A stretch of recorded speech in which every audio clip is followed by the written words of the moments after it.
Welcome into Sports Time. Bryant and Brett with you in our Family Leisure Studios. Landon Schmidt producing for us. We're Sports Time. We're with you for the next 3 hours and so much to get to over these next 3 hours. A very, very, very busy last 24 hours. We had both the Tigers and the Grizzlies pick up wins. The trade deadline has come and gone, and the Grizzlies were active right at the deadline, making moves, making deals. Marcus Smart, no longer a Grizzly. Jake LaRavia, no longer a Grizzly. It's been reported what they're getting back. I think there's a lot of people still skeptical if that is all that they have gotten back and kind of the specifics. We don't know. There were picks that were involved in the trade as well, and not clear yet what year those draft picks are. But a lot happening over the last 24 hours or so. We'll try to get to as much of it as we can. But Brett, how are you this afternoon? Brian, I'm doing well. How are you, bud? I'm pretty good. I can't complain. Good. It has been a flurry of activity, especially the last hour, 2 hours of trade deadline. All these trades for picks. I mean, who knows what picks? Oh man, who knows? That's as make believe as anything out there. And if Bob Myers is correct in one of the bigger slips, flubs maybe ever, the Grizzlies right down to the last second were trying to make that deal for Kevin Durant. Yeah, and that was a strange moment on ESPN when Kendrick Perkins is talking about teams that could still make moves at the deadline, and he said that the Grizzlies, he felt like, were one move away from being a legitimate contender, top-tier contender in the NBA, and someone asked him, well, what position would that be? And he said, I think it's a wing. I think if you're the Grizzlies, you want to go out there and get someone, 6'8", 6'9", guy that can stretch it, that can also knock down threes. And Bob Myers goes, well, the thing about it is they've tried to go get that guy, but they've all said no. Jimmy Butler said no. Kevin Durant said no. And you could kind of see, a couple people on set kind of start shuffling around, and then they had to say, well, that's breaking news. That's kind of news that you just shared that the Grizzlies. Windhorst wanted to break it himself. Windhorst was the main one shuffling a lot in his seat and kind of jumped out there and said that was somewhat breaking news. So, yeah, it sounds like the Grizzlies at least making a lot of phone calls, trying to see who is available, what they can maybe do. But now we know they have made some moves, and, we'll see what happens from it and what it means for this roster moving forward. Who got a lot better in the West? I think the Lakers got a lot better. The Lakers won the trade deadline. There's no question about it. I mean, Clippers not far from them. Not far, but the two LA teams. It feels like they were. Two LA's got better. Yeah, they got better. I would have to say if I was grading, and we'll ask Keith Smith here in about an hour who he thinks got better. We can brush off the college football grade book, can't we? Sure, why not? I would. You know what? We're going to brush it off, and we're going to have the rare exception. Okay. We'll have pluses and minuses. Oh, wow. Okay. Can you believe that? Wow. I will. I'll give the Lakers an A+ then. How about that? I will too. Lakers got a lot better. I'll give the Clippers an A-. Yeah, I would say so. Both those teams got a lot better. I'll give Golden State a B+. I was about to say we got that news last night as well. The Warriors get Jimmy Butler. I'll give Houston a B-. Yeah, I mean, look, a lot of teams got better in the West, and a lot of teams got better that the Grizzlies are going to run into in April and May. Yeah, and I think it was ESPN that they were having this conversation about earlier. I just saw it on Twitter, but that there was somebody, very prominent reporter for the NBA that either on ESPN, NBA TV, somewhere today said that these teams like the Lakers, like the Clippers, like the Warriors, they are very worried about the teams that are at the top of the West right now, Oklahoma City, Memphis, Houston. And so they made it a point at this deadline, we got to go out and make moves for right now to make our team better. And so, we see now some of those moves that were made. Did Dallas get worse? I don't think they got worse per se. Step backwards? That would be being worked. I don't think so. I wouldn't even say that. No. It's not giant leap for mankind forward, but they didn't go out and get bad with Anthony Davis. It's Anthony Davis. He's a phenomenal basketball player. This deadline, and I know the big one was late in the hours of Saturday night into Sunday morning, but it will be remembered for a long time because we're going to have, we'll play it out, and we're going to have documentation of how it plays out. Yeah. If both are pretty good, and Anthony Davis being a little bit older, I don't think anybody's expecting him to play 8 more years. But if he goes on and has 4 or 5 more good ones, and Dallas gets at least as far as they did with Luka Doncic, that's the Western Conference Finals, that's not losing. Now, if Luka Doncic goes on and ever commits to getting ripped and discipline on and off the court of a top-flight professional player, and the Lakers win it 2 or 3 times, it will look like a slam dunk. I don't know about injury. I know how fragile Anthony Davis has been, and a little bit the fragility, the kind of the hiccups for Luka Doncic. Sure. If they both are nagged by that the rest of the way, and it's not a championship for either of those teams, then it's kind of a draw. But it's going to be remembered. It will resonate every year around deadline time. Yeah, well, that's the thing. It's kind of the weird thing of for right now, I think you always get worse when you trade a player like Luka, but for what they want to do, I am worried about depth and ball handling for them. I mean, you really just have Kyrie now, but I would still give this an F for Dallas. I think this trade was a flat out F- if we're going to continue to do plus and minuses for them. But I do think that they could still be a factor this year to an extent because if Anthony Davis can stay healthy, which he's done a really good job of last year and for the most part this year, I think they can make some noise, but. You're still trading Luka away, and I got to give you an F. If I'm grading trades, that's automatically an F when you trade Luka. Yeah, it is, and you got to we got to wait and see how it plays out. Yeah. So for the trade for the Grizzlies. Again, it was kind of last minute right at the trade deadline, but this is what is being reported. Both Marcus Smart and Jake LaRavia are out. The Memphis sent Marcus Smart to the Wizards, and Jake LaRavia is going to the Kings. It was part of a 3-team trade. In return, Memphis got Wizards center Marvin Bagley III and guard Johnny Davis from the Wizards.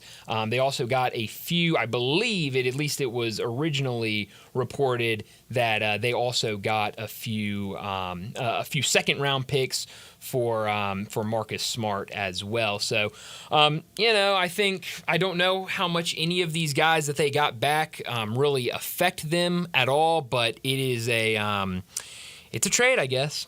Yeah, it's a trade for sure, and we'll see how that plays out. We will talk a lot of Super Bowl today.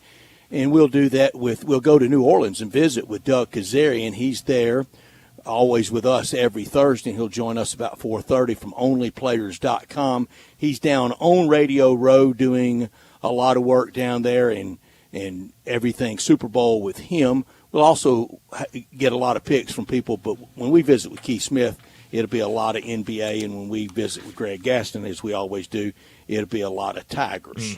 Yeah, and you mentioned it, the 2 wins last night for both the Grizzlies and the Tigers. For the Grizzlies, it started ugly, but then it got a whole lot better towards the end. A huge third quarter for them. They go on and get a big win on the road. And, both those teams, I think, people wondering, would either of those teams make deals? Toronto goes out, gets Brandon Ingram last night. We know now what the Grizzlies have done with Marcus Smart and Jake LaRavia. But, in that game, it was kind of a lot of the same for the Grizzlies of, a lot of turnovers, and, they were able to fix that after the first quarter, and for most of the rest of the way, they were pretty good in that category. I say pretty easy night for both teams. I know so much scrutiny around the Tigers. Never mind the point spread. That was easy all night. That was no reason at all to ever sweat. It was easy enough. I know we are as well. Everybody is kind of fixated on it and talk about it a lot, and we have fun with Tiger Bankroll, and everybody knows the point spread now. I mean, the days of kind of, it was goofy as all get out, acting like we couldn't or shouldn't talk about it. Well, it wasn't legal for one thing, but it was always there. And I remember the first time I ever saw it in the newspaper. I'm 10th, 11th grade, and I'm going, what is all this? Minus 2.5 and 147.5 and all this. I didn't know what it was, and I got it explained to me. You very quickly learned what it was. But last night for the Tigers, look, against that team and really in front of a very sleepy building, that was pretty good. Yeah, and I think they had those moments where first half was really tight. They stretched that lead in the second half, and this was a Tulsa team that entered the game not shooting the three ball well at all. And late in the game they knocked down 2 or 3 3-pointers to make that game close. They missed a couple of those shots. Again, not a good 3-point shooting team. They missed a couple of those, and we're talking. We come in today talking about a 20-point win for this Tiger team. So I think all in all, a good win for the Tigers over Tulsa. There was a little bit of a scare there. Musa Cisse went down, went immediately to the back, and you were really worried about what was going on there. But very quickly after that, he was able to return, got on the stationary bike, was trying to move that leg around, and then was back on the bench. So it looks like he is fine. He ended up going back in with about a minute and a half left or so, just to get out there and run and make sure he was good. But that was a little bit of a scare, but I think all in all, everything good on the injury front with Musa. All in all, real good. Arkansas with a big win on the road last night at Texas, and are they alive now? Yeah, I mean, I think you gotta say they are a little kind of bit. waking up. Yeah, certainly playing better, and I think we've kind of talked about it the last couple of days. I guess was it by subtraction? And, it really could have been, and I think it's opened a couple of guys up, and you look at some of those guys they brought in that just haven't been super efficient, and Boogie Flan goes down, that opens that door open, more shots, more possessions, more opportunity for guys, and it feels like right now they're cashing in on them, back-to-back wins now, and I think, you got to kind of keep an eye out for what Arkansas is doing over there. Yeah, you do, and big win for them. And everybody in the SEC schedule just looks brutal the rest of the way. A lot of teams, Auburn's sure not the case. I would say none of the top 4, but they're that broad middle 5 through 12. Be somewhere around 500 the rest of the way, and you'd sign up for it right now. Yeah, I when I got here this morning, I was scrolling through Twitter, and someone posted like a halfway through conference play. Here's what the SEC bracket would look like. So I was looking at it, I was seeing where different teams were, and I was like, I wonder what it would take for this team that's in 7th or 8th place right now to jump up to 5 or 4 or 3. And so I looked up at the standings, and it's like, the team right now in 7th or 6th in the SEC, they're only a half game behind the team that's sitting in 3rd right now. I mean, it's so close. The schedules are so tough going out that, you look up right now and where those standings, how they look right now, I mean, they could be night and day different by the time we even get close, a couple weeks out from the tournament. So I think this is going to be a really fun month in the SEC, and we're going to see. We talked about it, 13 teams right now in the bracket for Joe Lunardi. How does that shake? Is there a couple teams that fall out? Is there maybe a team or two that gets? I guess only one team really. Arkansas would be the only team that could probably go in there, but it feels like it's going to be a really fun month for the SEC. Sure feels like 12 or 13 will go in the unthinkable. If they were to get 14, that's something to see. Back to deadline.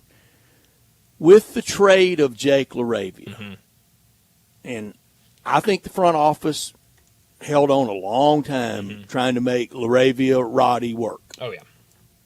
That draft night was a big swing and miss. Oh, it absolutely was, and that was the first thing. And they've known it for a while. Yeah, I mean that was the first thing I thought about when I saw this trade that they had moved Jake LaRavia. I mean it wasn't a secret. It wasn't like it was something we were Jake LaRavia got traded. Oh, they gave up on him.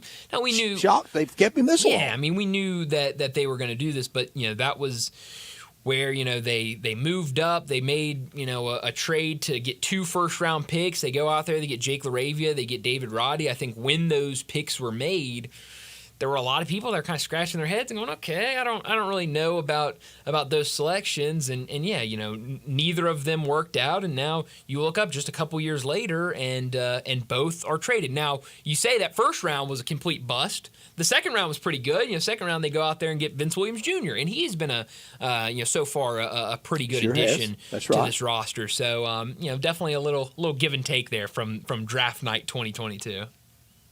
Was that the Kessler draft night? That's right. Yep. They drafted Kessler and ended up trading him to Minnesota. That was part of the deal to get LaRavia. That was basically the trade, LaRavia and Kessler, I believe. That kind of stays with him. And he was not in any moves at deadline?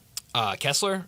Yeah. No, I haven't seen anything with him. No. And about everybody covets him. Oh, yeah. I mean, there were a lot of guys that, I think people were talking about around the deadline that ended up not getting moved. I think Kessler certainly feels like he's always in that mix. Kevin Durant, the big one. I think I was surprised that the Bulls didn't make any more deals because there was a lot of talk about them, especially when they traded Zach LaVine, then maybe Lonzo Ball, maybe a couple other guys. Ball. Yeah, so I mean that shocked me that they re-signed Lonzo Ball because it really felt like all signs were pointing to them making a move with him at the deadline. They didn't, so I was a little surprised of what the Bulls did today. But a lot to get into over these next 3 hours, so let me set up today's show before we get to top and not top story of the day. 3:30, Nick Suss, the Titans beat writer at the Tennessean, will join us to talk the NFL. He's down there in New Orleans on Radio Row, so we'll hear about what's going on down there. We'll talk a lot about the Super Bowl, a little bit about the Titans and their offseason. 3:45, we'll talk more about the Tigers and their win over Tulsa. 4 o'clock, Keith Smith from Spot Track and the Front Office Show.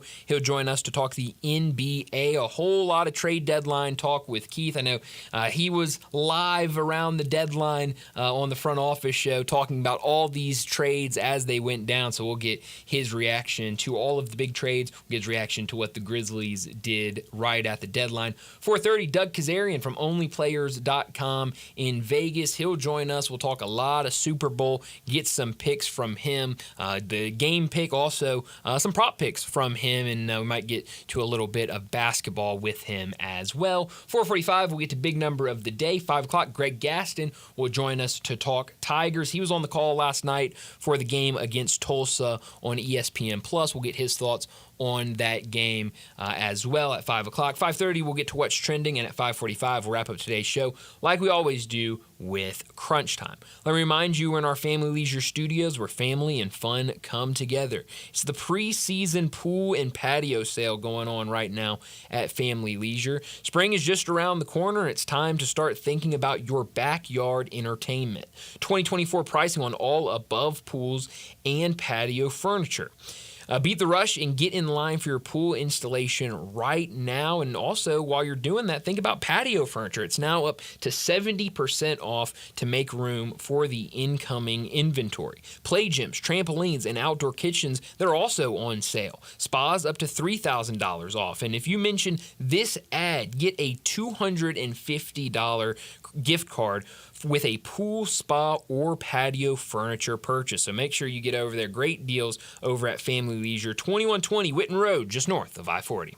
Produced by Landon Schmidt, we are Sports Time. He's Bryant, I'm Brett. We're with you until 6 o'clock, and we want you to join us at 901-360-8255 at the Sissy's Log Cabin text and talk line. All our guests will join us on the Sissy's Log Cabin guest line at 901-360-8255. Always from our Family Leisure Studios in this first hour, always brought to you by the great people at Lexus of Memphis at 2600 Ridgeway and online at lexusofmemphis.com. Great offers on all 2025 models and always special leasing options. Drive in luxury and confidence knowing that every new Lexus comes with complimentary first and second maintenance services. Call them at 901-334-9673, but stop by the only Lexus dealership in Memphis at 2600 Ridgeway and put yourself in the driver's seat of the all-new 2025 flagship LS500, and you'll be looking and driving in style. When you purchase a Lexus, you get top-of-the-line engineering and design, and they make for the safe luxury driving experience. Online at lexusofmemphis.com. Experience amazing experience amazing at Lexus of Memphis. Top story of the day. Well, my top story of the day, it's got to be the NBA trade deadline, and one of the better trade deadlines we've seen in a while, with a lot of moves. It started last week with a lot of moves, a lot of thoughts of moves. Obviously, the Jimmy Butler saga has been going on for a while. Then we heard De'Aaron Fox wants to be on the move. Then the blockbuster trade, Luka to the Lakers, AD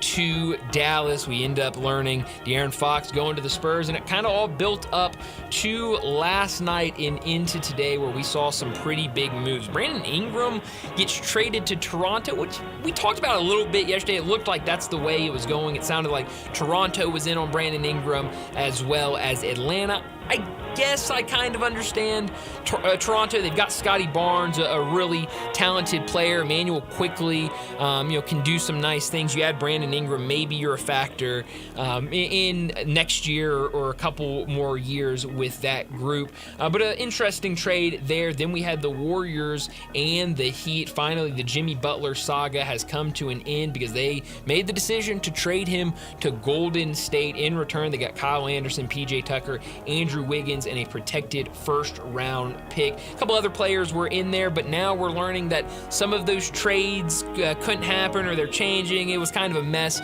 I know Dennis Schroeder initially was going to Utah, and now it sounds like he's going to Detroit in that trade. So that's a decent pickup for Detroit. Then last night, the Lakers and the Hornets made a trade. I think a really good trade for the Lakers. They get their center that they needed. Mark Williams goes to the Lakers. In return, the Hornets get Dalton Knecht, Cam Reddish, a 2031 unprotected first rounder, and a 2030 pick swap. Then finally, the Grizzlies, they kind of ended the day on trade deadline, making two moves. Marcus Smart goes to Washington. Jake LaRavia goes to Sacramento, part of a three-team trade. Some picks were included, but also the Grizzlies got Wizards center Marvin Bagley III and Johnny Davis in return for that deal. So Grizzlies active on the trade deadline. I felt like they would make some sort of move around the edges, and now we see they do that. I don't know if either of those guys stick. At least one of those guys could be a buyout candidate, and then maybe you see the Grizzlies try to get involved in some of those players that end up getting bought out and try to maybe add another piece to this team. We talk about players that played for everybody. Dennis Schroeder almost pulled off the whole league. Yeah, he is. He's making his rounds. That's since sure. Sunday. I was about to say, what, 3 trades now? Did anybody get a jersey in Golden State, Miami, Utah, and now Detroit? Yeah. Don't go out. Don't go running to buy one. Don't go running to buy a Dennis Schroeder jersey for sure. My top story is another win for the Tigers. 83-71 over a collection of nothing dressed in Tulsa gear. It will be super revenge coming up on Super Bowl Sunday for the Tigers against Temple. That's a good team, and it wasn't that bad a loss. The Tigers cannot lose 2 more games, though, in this league. You see the net. The Tigers fell in the net after winning last night, and it's better in the net when they're not playing than when they are playing. Maybe a road loss at UAB is acceptable. It wouldn't be that seed damaging. But 2 more against anybody, very damaging. And you have 3 more, and I don't think that's going to happen. If you had 3 more losses and you didn't win the automatic bid, the unbelievable could occur. Yeah, it could. No bid. Yeah. Well, I don't even want to think about that, Brett. I don't either, and I don't think that will happen. No, I don't think it will either. But yeah, you're right. A win's a win. Not top story of the day. Well, that's my not top story of the day. Both the Tigers and the Grizzlies pick up wins last night. For the Tigers, an 83-71 win. I mean, they got it up to an 18-point game with about 4 minutes left in the game. And, you had Tulsa kind of go down, knock down a couple of shots. The Tigers, it felt like they had mailed it in at that point. That's okay. I mean, you're up by 18 points. Only scored 4 points, the last 6 minutes? I believe that's right. Yeah, it was not many buckets there late. And that's when kind of the flurry came for Tulsa. Both teams shot the ball really well. And you look, the Tigers limited the turnovers yet again. Only 8 turnovers to 20 assists. I mean, a really good ratio there for the Tigers. Knocked down 9 triples. You even saw P.J. Carter, who's played so well for the Tigers, start in the second half in place of Nicholas Jourdain, kind of going back to what we've seen Penny Hardaway do over the last few games, where we go with the 4 guards and 1 big. We'll see if that continues. He was asked after the game if he had put any thought into starting P.J. Carter. He said he'd been thinking about it, so maybe something to keep an eye on with the starting lineup. For the Grizzlies, they go out there on the road in Toronto, get a win. Jaren Jackson Jr., another really good game for him. John Morant was good. Zach Edey played really well. His 3rd straight double-double. He's looking a lot more comfortable as this season has gone on. We always talk about seeing those improvements from game to game. I think you saw it as he returned home to Toronto. But the biggest thing was the turnovers. 9 made field goals and 9 turnovers in the first half. Grizzlies were able to limit them after that. Only 7 turnovers for the Grizzlies after the first quarter. My not top story, deals everywhere. The Grizzlies were not completely sitting still. I was in team sit still. They didn't do that. Some on the margin deals. Marcus Smart, scram, never wanted to be here and acted like it the whole time. But I am glad our thoughts and prayers came through for his finger. Sure did. I mean, we're still looking out for his health, Absolutely. aren't we? Just like with Jordan Brown last year. We're glad to help when we can. The West got better. The Williams from Charlotte to the Lakers deal. Remember the last time we saw him about 2 weeks ago at FedEx Forum? Really good. He put up 38. Yeah. 38 against the Grizzlies. I was there, and it was an easy 38. Feels like we'll butt heads with him. The Grizzlies win last night. Now the magic number for the 2 seed, 30.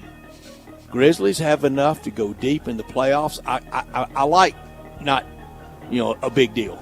Could have added Kevin Durant. I think I would have liked that too, though. I think I would have been on board. I know I would have been on board if you could have added Kevin Durant. But no, I mean, make some moves. Keep that number in handy, though, Brett. The countdown is on to secure that 2nd seed. Well, let's go ahead and get to a break. And when we return, we're talking some NFL with Nick Suss.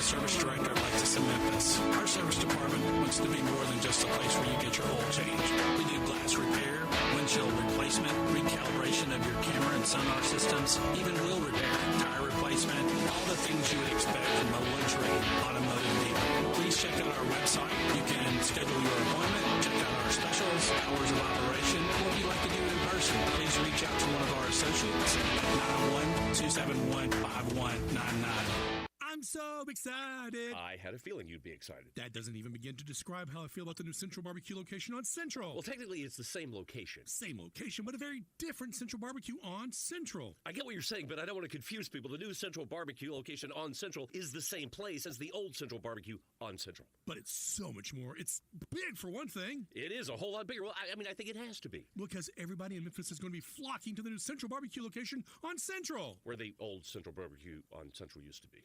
Details. I know it's not spring yet, but it's close, and right now, it's the perfect time to start thinking and planning for your backyard entertainment. It just so happens Family Leisure is thinking that way, too, with their preseason pool and patio sale. Get 2024 pricing on all above-ground pools and patio furniture. Also, secure your spot for pool installation. That way, you can go ahead and start making plans. Lots of new inventory is en route, so in-stock patio furniture is up to 70% off. You want a play gym, a trampoline, how about an outdoor kitchen to go along with that new pool? They're all on sale too. You can get spas up to $3,000 off and save even more by mentioning this ad. You do that, you'll get a $250 gift card with a pool, spa, or patio furniture purchase. Winter won't last forever. The spring will be here soon, so get ready with the preseason pool and patio sale at Family Leisure, Rick Road off I-40, where family and fun all come together.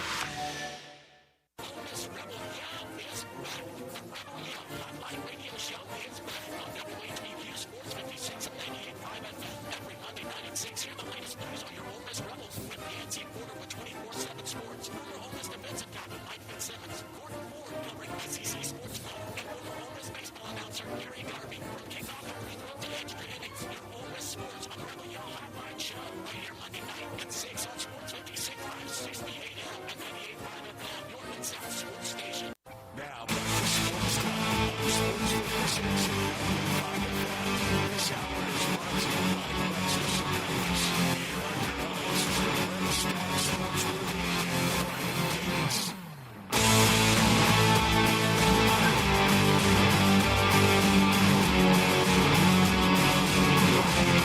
Welcome back into Sports Time. Bryant and Brett with you in our Family Leisure Studios, and joining us now to talk the NFL, Nick Suss, the Titans beat writer over at the Tennessean. He joins us now from New Orleans down on Radio Row. Nick, thanks so much for joining us. This matchup, Eagles and Chiefs. We know the Chiefs, it feels like tradition at this point for them to be in the Super Bowl. On the other side, the Eagles, Saquon Barkley has been playing extremely well. What do you make of this matchup that we'll see on Sunday? I am perhaps in a minority when I say this, but I am very glad that the two best teams in the NFL are playing each other. I do not get tired of seeing the best teams play each other. I know there is a bit of a push to want to see something new, to want to see some excitement. There were a lot of people rooting for Detroit or Washington or Baltimore or Buffalo or one of these teams that hasn't been in a long, long time, Detroit's case ever. I'm happy we got this game. I think this is going to be the best possible game of two teams we could have seen, and I am really, really excited to see how it pans out. Nick, well said, and leave those upsets to the first Thursday and Friday of the NCAA tournament, even though that always coalesces into really kind of the best meeting in the NFL. It's hard to do that. It's hard to be that back of the pack team. You got a 1 seed against a 2 seed. You got the 2 seed that most years would have been the 1 seed, except for Detroit. And really, the NFC North did have a good year. But I like that we have the best, and I like that we have this pretty fresh rematch, because I think Philadelphia's lived for 2 years thinking, but for that Hurts fumble, we beat you, Kansas City, 2 years ago. And look, you look at this matchup, I think that if you look at the straight matchup and the analytics matchup, Philly should be favored in almost every way. The one problem is they're not the Chiefs. Patrick Mahomes, yeah. Are you going to bet against the team that keeps winning every year? I personally will not be predicting the Eagles to win, even though everything in my brain says the Eagles should win this game. But, I had a policy for years, you don't bet against the Brady Belichick Patriots. I had a policy for years, you don't bet against Nick Saban's Alabama. And I think this Chiefs team has kind of earned the right to be in that category of don't pick against them. They don't lose. And Nick, that policy of the Belichick Brady and the Nick Saban, that's why you're staying in the presidential suite on Bourbon Street at the Royal Sonesta. Bingo. I have never once placed a bet on sports, if I'm being sincere with you.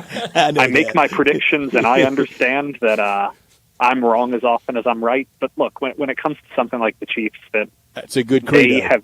They have clearly figured out how to make the most of the biggest moments. Mm-hmm. Do we hate them? And that is a skill. That's a skill that's hard to perfect.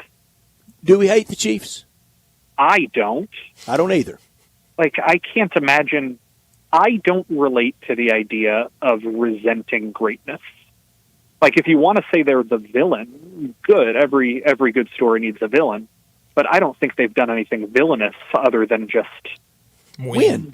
Yeah. They've won. They've managed to find a way to render parity useless. Mm-hmm. This league is not designed for a team to do what the Chiefs are doing. That's right. And I find that admirable to see it happen. Now, if they win 7 times in a row, I think that people might check out. But I think a three-peat would be pretty cool to see.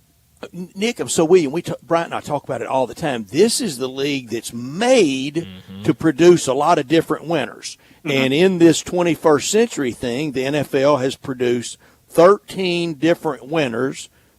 Baseball's produced 16 different winners.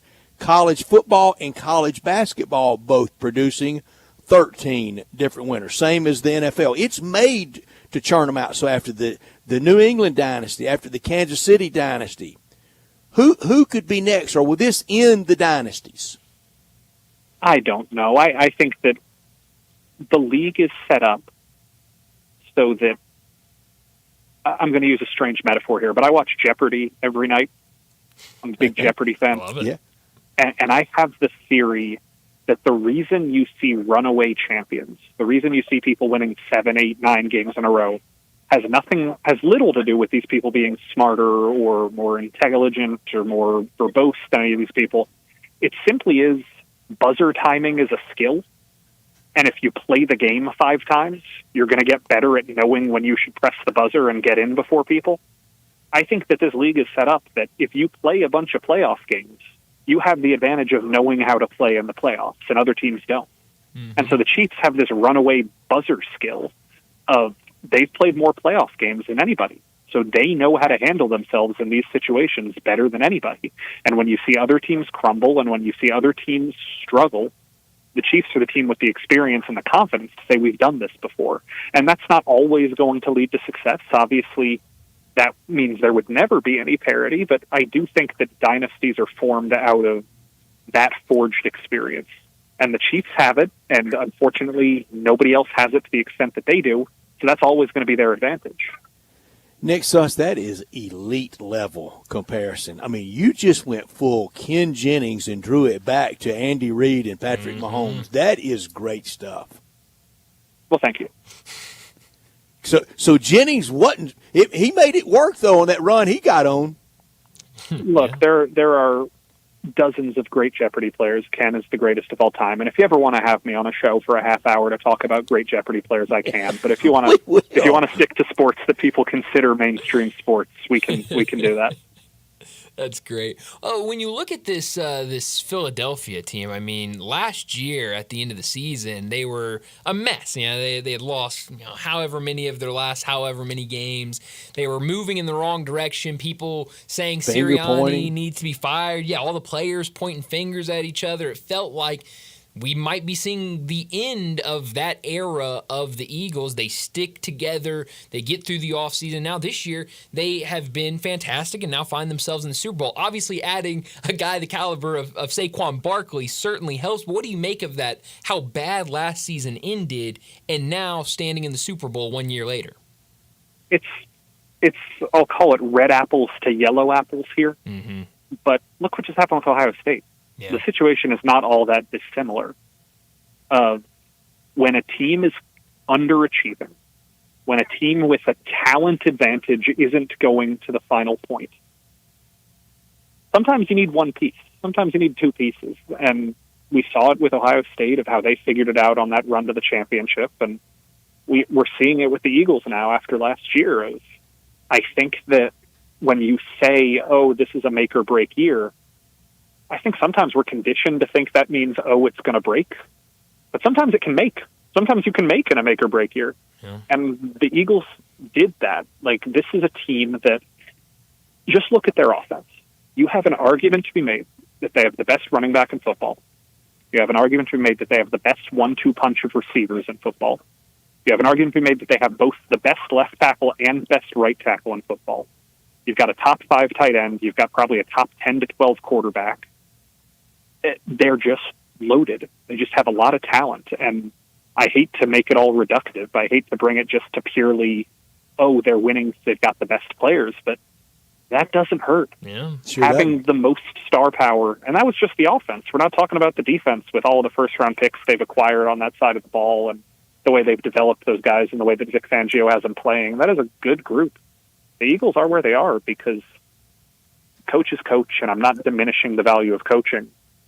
But end of the day, they've just got really, really good players, and those players have been firing on all cylinders this year.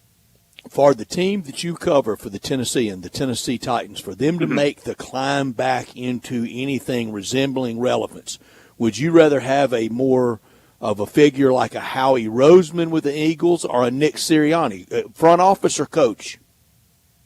Can I pick players, or do I have to pick front office or coach? Pick what you'd like. I think it's players. I truly think that the best organizations, I would probably go players first, front office second, coaching third. And Belichick just went off on that, saying that they should rename the Lombardi Trophy for Tom Brady. He said it's players. Mm-hmm. Yeah, and so I don't want to diminish the value of coaching, but Brett, you've probably heard me say this before, just in passing of, I think that if you take the top 5% of coaches and the bottom 5% of coaches, those guys make a difference on Sundays. The middle 90%, I'm not convinced that they make a huge difference on Sundays. Now, through the week and in the off season, like obviously coming up with a scheme and divining a plan, that matters. But if we're talking about game day, games are won by the people playing it. So I would rank it as I'm go get very the players. slow. Yeah, I'm very slow to ever say somebody outcoached somebody else. Sure, I would agree with that. I think that, like, again, if we're saying top 5%, bottom 5%, that really means there's like 6 out of 32 coaches, maybe 5 out of 32 coaches who I think are good enough or bad enough to be winning and losing their team's games. And that's why a couple coaches get fired every year. That's why a couple coaches get raises every year. But, like, fundamentally, if you're asking me, how do the Titans get to the pinnacle? Step one, you need a quarterback. There's no question about that. Step two, you need offensive and defensive lines. Step three, you need receivers and cornerbacks. That's always going to be. I joke all the time. There are 5 things that matter in the modern NFL. The guy who throws the ball, the guy who protects the guy who throws the ball, the guy who catches passes from the guy who throws the ball, the guy who wrecks the guy who throws the ball, who gets in his face, and the guy who prevents the guys who catch the ball from catching the ball from the guy who throws the ball. Yep. Like, everything. The game is pretty simple to reduce. You need quarterbacks, you need offensive linemen, you need pass rushers, you need wide receivers, you need cornerbacks. The rest of the game, that middle group of running backs and tight ends and linebackers and safeties, that middle of the field, it's important, but, like, the game is played on the edges. And the Titans, if you ask right now, do they have a quarterback? The answer is no. Do they have an offensive line? The answer is probably 2/5 of one. Do they have receivers? They've got one pretty solid one. Do they have a pass rush? No. Do they have cornerbacks? I think they're set there. So if there's 5 things that matter, we're saying the Titans have roughly a third of that. That's not good enough. So you got to start by adding those players, and you need the organizational philosophy of, you bring up Howie Roseman. I'll also bring up Eric DeCosta with the Ravens. I'll bring up Brett Veach with the Chiefs. I'll bring up Omar Khan with the Steelers. These teams that have like a really pronounced, defined identity. You need to go get an identity. The Packers, Brian Gutekunst, a lot of these teams that have one thing they go after, and you know they have this type of player. You don't have to think too hard about what a Pittsburgh Steeler should look like or what a Baltimore Raven should look like. You need that. And then lastly, you need the coaches who can harness that talent. So that is a long, long answer to answer your question, but that is kind of how I would go about prioritizing the big, big picture Titans need. Yeah. Well, Nick, real quick, speaking of the Titans, I'm sure we'll talk to you again before the draft, but the Titans have the number 1 overall pick in the NFL draft. Still a lot to go into draft prep, but what are the fans that you're hearing from want the Titans to do with that number 1 pick? And right now, where do you think the Titans are going to go with this number 1 pick? I would say a plurality of fans, if not a majority, want them to go quarterback. I would say if you're dividing the quarterback line, it's probably 65-35 Cam Ward. This is, again, talking from fans, not from reporting. I'll leave the reporting to myself for now. Right. But what I think they are going to do, I don't think they've made a decision yet. I'm very confident they haven't made a decision yet. I think that they want to keep the options open about trades through the combine. Like, I don't think there's ever going to... The point where this trade is going to have its most value is between the combine and the start of free agency. Yeah. After free agency, teams are going to know, well, did the Titans sign a quarterback or not? If they signed a quarterback, then we don't have to give them as much because they're not desperate or whatever. So I think that flexibility, that Schrodinger's box of before teams have made declarations about what they're going to do, that's when it's going to have the most value. Yeah. So I think in that period, the Titans are going to examine the 2 quarterbacks. They're going to examine Travis Hunter. They're going to examine Abdul Carter. I think they would be really happy if they could end up making a trade and still landing one of those 4 players. So that most likely means having to be willing to trade with the Browns at 2 or the Giants at 3. I don't think they'd want to make a trade with the Jaguars at 4, and frankly, I don't think the Jaguars would want to trade up to 1. I don't think they'd want to give up what they would have to, given the fact they've already got a quarterback. Yeah. But so if I had to put a prediction, and as I said before, I don't bet on sports, but if I had to make a prediction here, I would say that their goal would be find a way to trade with 2 or 3. Yeah. Well, we'll see what they do. A lot of time until the draft. Last thing for you, Nick, we're asking all our guests a pick and a score for the Super Bowl. So who do you got on Sunday? I'll go Chiefs 27-23. Okay. I like it. Everyone's been going a good, close game. I hope that's what we get. Nick, as always, thanks so much for joining us, and we'll do it again soon. All right. Thanks, y'all. Happy to have you. Thank you, Nick. Thanks, Be safe. Nick Suss joining us to talk the Super Bowl down in New Orleans. He's the Titans beat writer over at the Tennessean, and there's another pick for us. 6'4" Kansas City. The Kansas City average is around 4.5 in the 6 picks. Okay. The 4 picks for the Eagles around 3.5. So there you have it. All right. I love it. We'll see. TikTok game. Yeah, we'll see how it looks tomorrow at 5:30 when we make our picks, the final picks for the week. Let's go ahead and get to another break, and when we return, we'll talk more about the Tigers and their win last night over Tulsa. We'll do that next on Sports Time. Join the voice of the Tigers, Dave Woloshin, for Wolo and Friends. Weekday mornings from 10 to 11, here on Sports 56 and 98.5 FM. Tito's Handmade Vodka is America's favorite vodka for a reason. From the first legal distillery in Texas, Tito's is 6 times distilled till it's just right and naturally gluten-free, making it a high-quality spirit that mixes with just about everything. From the smoothest martinis to the best Bloody Marys, beyond the bottle, Tito's has gained a reputation for giving back, teaming up with nonprofits around the world to serve its community and do good for dogs. Make your next cocktail with Tito's and learn more at Tito'sVodka.com. 40% alcohol by volume, mainly 80 proof, crafted to be savored responsibly. If you love sports and Mexican food, you can get the best of both at Los Cabos Mexican Bar and Grill on Summer near Graham. Watch all the big games on all the TVs on all the walls at Los Cabos and enjoy premium tequila shots anytime for just $5.50. Celebrate every day with reservations from 10 to 3 and happy hour from 3 to 8. Lunch is just $6.75 to $10.99 and margaritas start at $4.99. Experience real Mexican cuisine along with great sports at Los Cabos on Summer near Graham. It's putt-putt time. The weather's getting right for a little time outside. Putt-putt Golf and Games Driving Range is a good place to be. At Putt-putt Driving Range, $10 gets you a small bucket of balls, use of the chain and putting greens, and a tracer. There are even senior rates available. Putt-putt Golf and Games Driving Range, 5484 Summer Avenue. Putt-putt Driving Range, 901-386-2992. Putt-putt Driving Range. It's putt-putt time. At Jason's Deli, when you're dining in or picking up curbside, you can expect wholesome food and no surprises, just delicious sandwiches, crisp salads, and quick quality meals made with the freshest ingredients and no artificial trans fats, MSG, high fructose corn syrup, or artificial colors and dyes. Around here, a lot of thought goes into what we put into our food and what we take out of it, because you're not just taking a bite, you're getting a taste of who we are. New items are constantly being created to expand our menu for all tastes and special diets with vegan and gluten-free options available. Convenience and on-time delivery you can count on. It's just a click away at jasonsdeli.com, so whether you need to feed 5 people or 5,000, the team at Jason's Deli, they have the credentials and the commitment to keep you satisfied. Freshness is nearby at Jason's Deli with locations at Ridgeway in the Park Place Center, Poplar and Highland, Germantown Road in Cordova, and on Goodman Road in Olive Branch. Jason's Deli. It's wholesome food and no surprises. Now, Sports Time on Sports 56 and 95 FM. This hour is brought to you by Lexus Service.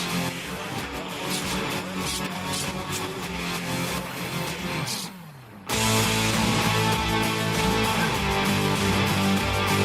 Welcome back into Sports Time. Bryant and Brett with you. We got about a couple minutes left in this hour. We got to talk more about the Tigers and their win last night over Tulsa. 83-71, the final score. PJ Haggerty, a revenge game against his old school of Tulsa. He goes out for 23 points, looked really good. Dane Danger has continued to dominate since joining the starting lineup. 21 points, 6 rebounds, 4 assists, 3 steals, 4 blocks. He was all over the place last night. I thought a good game for the Tigers. I know a lot of people are going to point to not covering another spread, but the way this game played, the way that they were able to separate themselves in the second half, I thought a good win for the Tigers. Good win for the Tigers, and just a home loss is from here on wholly unacceptable. That's right. Yeah. No, you can't take a home loss. Just. Not to Rice, not to anybody, right? No, certainly not. I mean, maybe a road loss would be fine, but no, certainly not a home loss. All right. One road loss, plenty acceptable, isn't it? Yes. I think part of it is who it comes against, but, I mean, if that road loss against UAB, that's completely fine. If it's UAB, or I will even say Wichita State, okay? Yeah, I would say both those probably fine. Can't be San Antonio and can't be South Florida. No, certainly can't. Can't be the alphabet soup. Right, USF, right. UTSA. Yeah. No, can't be that. No, you can't lose to either of those teams, I don't think. And you still got 2 games against USF, one at home and one on the road. Can't be Sunday. No. You definitely don't home. want to drop. Yeah, you don't want to drop twice to Temple. That one on the road was a quad 2 loss, but that would be a quad 3 loss at home. You definitely don't want to take that. But we'll see. I think they're going to be out for blood on Sunday, and I think they're going to get a big win against Temple. Better be. Yeah. And today, again, the net, it slipped from 42 to 43 with winning. That's not the Tigers. That's the league they're in, and that's not changing between now and Dickies Arena. No. It's going to be very, very illustrative, a great test case of how low can you be in the net, or what is your net as opposed to your seed. Because I hope a committee of basketball people from day one, opening night, oh, by the way, against Missouri from hotshot SEC, Memphis beat them. You have to let's digest the whole thing. Let's not just eat a slice of January and February with a sprinkle of Dickies Arena and everything in the postseason tournament. Let's have the whole cake here, and the whole cake is plenty good. Will that be remembered? And is this league, is January and February and March pulling it down so much that it spits out related to, more closely to your net, and that would be 8, 9, 10 range, 7, 8, 9 range. Yeah, it's a good question, because I was just seeing this, and I think we talked about it a little bit earlier this week, just where kind of various bracketologists have the Tigers, and I saw a tweet talking about the Tigers and how they continue to win, but you look at the net, you look at KenPom, and they're still hanging out and probably will be hanging out the rest of the season in the 40s, and what will the committee look at? Because you see some brackets, they're 4 seed, 5 seed. You see others, they're 6 and kind of further back, and so I'll be curious to see what does this committee look more at. You would hope that they look at that resume, because the Tigers' resume is fantastic. I mean, when you look at those wins that they have in non-conference and put that with the winning that they've been able to do in conference, but I mean, right now only 1 conference loss, and it was on the road. That should be somewhere in that 4 seed range. But if they look at where they are in net KenPom, then you could be talking about something a few slots lower than that.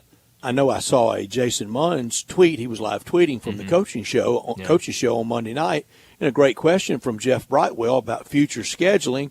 And Coach Hardaway is very open to deviating from just the conference slog and playing somebody non-conference, like Tennessee was in the famous 1-2 year. Many years, Arkansas would fall in January, February. That game would. I think Tennessee more than just that 1-2 year. I think the big game that everybody got all over Dane Bradshaw might even been after the first of the new year, and boy, they got all over him that night. He's a great guy. Poor Dane. Yeah, but I would love to see that break in any league, whatever league they might be in, but especially in this thing. Yeah, and we've talked about that. I hope that's something that gains more popularity in college basketball, and certainly for the Tigers. I mean, if you could throw in, a big time, Power 5 Gonzaga opponent, was often in that spot. Yeah, Xavier a time or two was in there. Villanova a time or two was in there. Yeah, and I think, those would be the teams. Certainly Gonzaga, I think, would be a great team to try to work something like that out with, maybe even, a St. Mary's or somebody like that, a team that is also playing in maybe a lower conference, but is a powerhouse of a team. I don't think at gunpoint you can make one of those SEC coaches, hey, late February, you got to go to FedEx Forum and play Memphis. Yeah, I mean, you look at any name a team. I mean, we'll go Missouri. Missouri, no chance. None of them. 0 for 16. There's not one that would be open to it. Let's look. Let's see. A mid. Okay, early February, and you've got it in between Georgia and Alabama. Yeah, no. Missouri would never do that. There's how strong the SEC Dennis is. Gates would kill his AD. I mean, before it was even announced. It'd be punch thrown at AD there would be, by any coach that happens. So, it's tough because, if you're the Tigers and you want to do something like that, you're going to want to go and get one of these Power 5, something that's going to boost that resume. But you look over in the SEC, you even look over at maybe somebody in the Big East or in the ACC. The Tigers have put themselves at a level where not many of those teams are going to want to go and play a non-conference game in January, February in the middle of conference play against a team like Memphis, because if they lose that game, that's not going to be good for them. If they win it, it's still kind of in the middle of that conference slate. And it's just a really tough game to put in there. I say that about the SEC. I wish they would thaw a little bit with that for this. It's not often the SEC is doing too much puritanical for the good of any sport, but for the good of the sport, a little break from that, and also to fight. Fight a little bit, the NFL and other things, until all eyes get focused on college basketball. Duke's doing it in a few weeks. They are, early next February, week. Against Illinois. That's right. Yeah, so I hope we see more of it. Just imagine, I'll get outside of the Tigers, but just imagine, say, Alabama playing UCLA. Yeah, it'd be fun. In late February to break up the monotony a little bit. Yeah, it'd be fun. And, I'm glad that Penny Hardaway is open to that, because I think, you look and that would be a nice ad, because I've heard so many people, and, we've talked about it, of, don't forget about what happened in November. Don't forget about what happened in December. We're getting further away from that. And if Penny Hardaway can put some sort of a marquee game in January, February to keep that in the committee's mind, I think that would be big time. But let's go ahead and wrap up this hour, get to another break, and when we return, we got to break down everything that happened at the NBA trade deadline, and we got just the guy to do it. Keith Smith from Spot Track and the Front Office Show. He joins us next.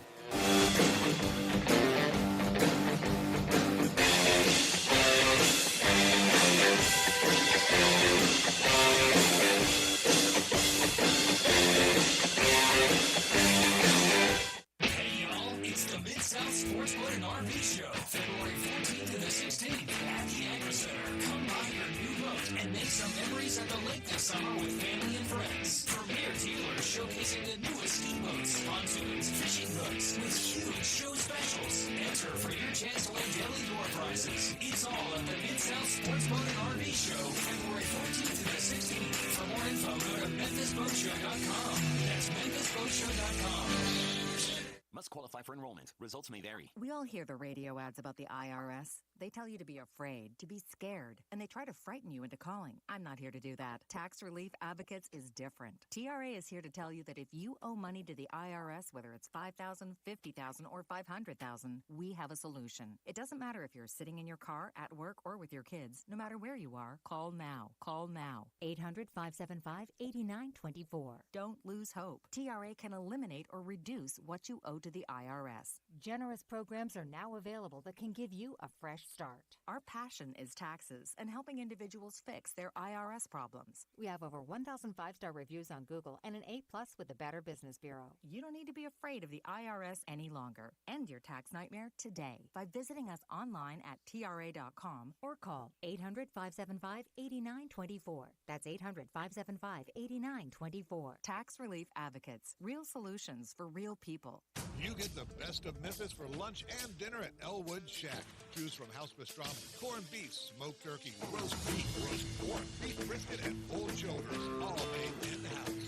Elwood's fresh baked bread is delivered daily only in our bakery in Cordova, and all Elwood's cakes and sweet treats come from Frost Bakery. Open daily for lunch and dinner at Elwood Shack on Summer in the Lowe's parking lot. And the newest Elwood's at 4040 Parkland Plus. You are there. Get the best of Memphis or anywhere else at Elwood Shack. Listen each and every Sunday morning at 11 to join Ottawa Presbyterian Church for worship. Ottawa's ACUSA Church, downtown Memphis. Is your wife asking you to stop eating junk food? We have it covered at Humdinger. It's quick, it's healthy, and most important, it tastes amazing. Many choices from salmon salad to rainbow trout and grilled asparagus. Come visit us for lunch at Humdinger, 6300 Poplar Avenue. So good, Coach Penny eats with us weekly. Don't forget, Humdinger's offers full-service catering for weddings, social events, or your corporate lunches. You can call 901-260-8292 to find out more.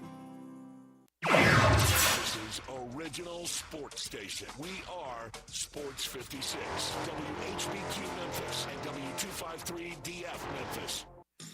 Time to talk NBA with Keith Smith from Spot Rack and the Front Office Show, and on Twitter X at Keith Smith NBA. Here's Keith Smith talking basketball with Bryant and Brett.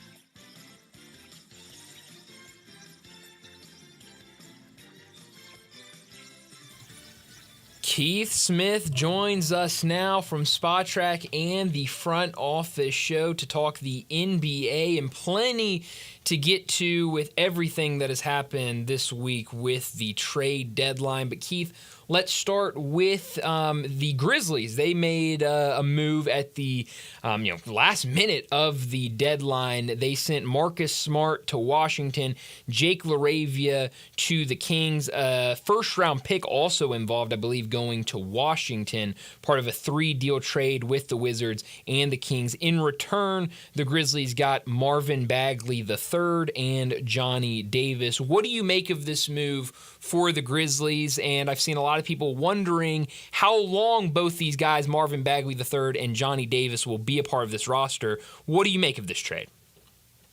Yeah, I realize it's not what people wanted. People wanted go get someone who's going to help. Mm-hmm. Right now, I'm seeing, for the last hour plus or so since we found out the details of this, it's been a lot of, we are the 2 seeds. Why are we salary dumping guys? Are we not trying to win now?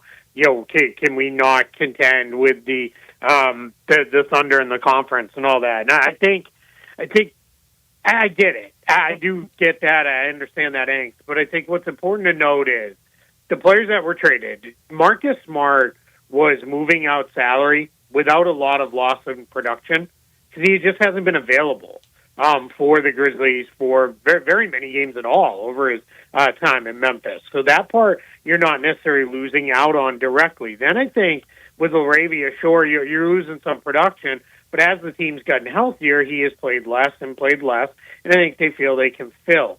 You're going to have to take a long-term approach with this one to see what happens next. Does this allow them to keep Jaren Jackson Jr. and get him re-signed? Can they keep Santi Aldama and keep him in the fold? As far as the guys they brought in, I don't know that they last very long. I don't know that they don't last very long. Marvin Bagley doesn't seem to really have any utility to the Grizzlies because they are they're flush with big men. And then Johnny Davis is just he hasn't found his footing in the league either. So I wouldn't be surprised if you see those guys get moved on from, and maybe we end up seeing one or two of the two-way guys like Kyle Moore or Cam Spencer converted, because that seems to be something Memphis is very open to doing as they move down the line. Or maybe they move those guys and open up room for a potential buyout addition as well. Marcus Smart, total of 39 games played in his 2 years in Memphis. Does he stay with Washington, or is more dealing? No, he's going to stay with Washington at least for the rest of this year. People are already clamoring, well, maybe the Wizards will buy him out. I can't see that being a thing when he's owed $21.6 million for the next season. Buyouts are very rare on a multi-year deal, unless there's like a team option or non-guaranteed money in the out years. So I think they'll keep him, and then I think they're going to do very much like what they've done with a couple of these other guys that they brought in. They're going to look to flip them next year. It'll be the same story with Chris Middleton. It'll be, we're going to keep him for the rest of this year. We'll see what it looks like, with our young guys, and maybe they can help, them, learn and grow and all that. But then we're going to look to move them on for assets next season. As the Wizards have been very open and candid, we are just starting this rebuild process. They said earlier this year they're still in the deconstruction phase of the roster. Chris Middleton and Marcus Smart both have to go to bed tonight wondering what they did wrong. Yeah. Yeah, I mean, they have big contracts, and they're not producing up to them. And when you're on contenders that have other needs to take care of guys long term or get guys re-signed, that's how it goes in the NBA. It's I've always said there's not a lot of room for sentimentality in the NBA, and I get it, that's harsh, but that's the way teams think. And fans are fickle, right? They want to win and pursue titles, but they want to do it with their guys and the players they fell in love with. I mean, I know Celtics fans that are still brokenhearted. The team finally broke through last season, and Marcus Smart wasn't a part of it. Mm-hmm. They said that's still tough for them to swallow. But ultimately, if you're trying to win a title, you just don't have a lot of room and time for trying to be sentimental about players. Fill in the blank for me, please, Keith. The Grizzlies are built to go how far? To the West Finals, at least. Maybe beyond if they get lucky, if the Thunder get upset or there's injuries. I mean, look at the Pacers last year. The Pacers, no one would have predicted they were going to make that kind of run, and injuries happen. You get hot at the right time. Memphis is very, very good. That's why I'm not. I get the angst and the hand-wringing over not going and getting an upgrade, not getting Cam Johnson or some of these other guys that were available. I've seen some people say, why didn't they jump in and get Kyle Kuzma? Instead, if they were just going to do a deal like this anyway. And so I do understand that. The team is already very good. They're going to continue to be very good. I think the way Gigi Jackson has played since he's got healthy and found his rhythm, I think that was the move needed to move Jake LaRavia. They've kind of replaced him with the guy who signed in under team control long term. And then again, Smart, it's just with all the injuries, hasn't given anything to the team that they're not already getting from Luke Kennard, from Scottie Pippen Jr. Vince Williams is back now as well. I think the Grizzlies are going to be fine, despite the fact that they didn't go out there to put a move that necessarily vaults them ahead on paper in front of the Thunder. Yeah. Well, the big trade of the trade deadline was the move, Dallas sending Luka to the Lakers for Anthony Davis. Other things involved in that trade, of course, but that was the biggest part of it. What did you make of that decision that came down late Saturday night of Dallas sending Luka to L.A.? Yeah, I don't understand Dallas's side in this at all. And a lot of the things that were said, post-trade, whether it be the things that were leaked out about they're worried about his conditioning and his weight and, all those things and his commitment to staying in shape. I don't love when organizations do that in any sports. That was a favorite of Boston sports teams, especially the Red Sox for a number of years, was trash the guy when he's out of town. Get it to Terry Francona. Yeah. I mean, and they've done it to, countless people that, I don't think anyone really cares for me to recount here, but I don't like those kind of things. And I think, but if we, remove some of that, I think Nico Harrison was honest in his evaluation, which I think is a complete misread, and I disagree with. I think he thinks Anthony Davis is a player on the level with Luka Doncic, if not better, and crucially, a better fit for the team he's trying to build in Dallas. And that part of it, I just struggle and disagree with, very much so, even if they did get the first-round pick. Anthony Davis is very, very good, but Luka Doncic is the guy. When we talk in the summertime and we're talking about, all right, give me your top 5 MVP candidates, write him in pen. He's going to be in now on that list every year for probably the next half decade or more, maybe full decade, and that's just tough. And the last thing I'll say, if you're that worried about guys being a little doughy and out of shape, there's a pretty doughy guy in Denver who's doing quite well for himself.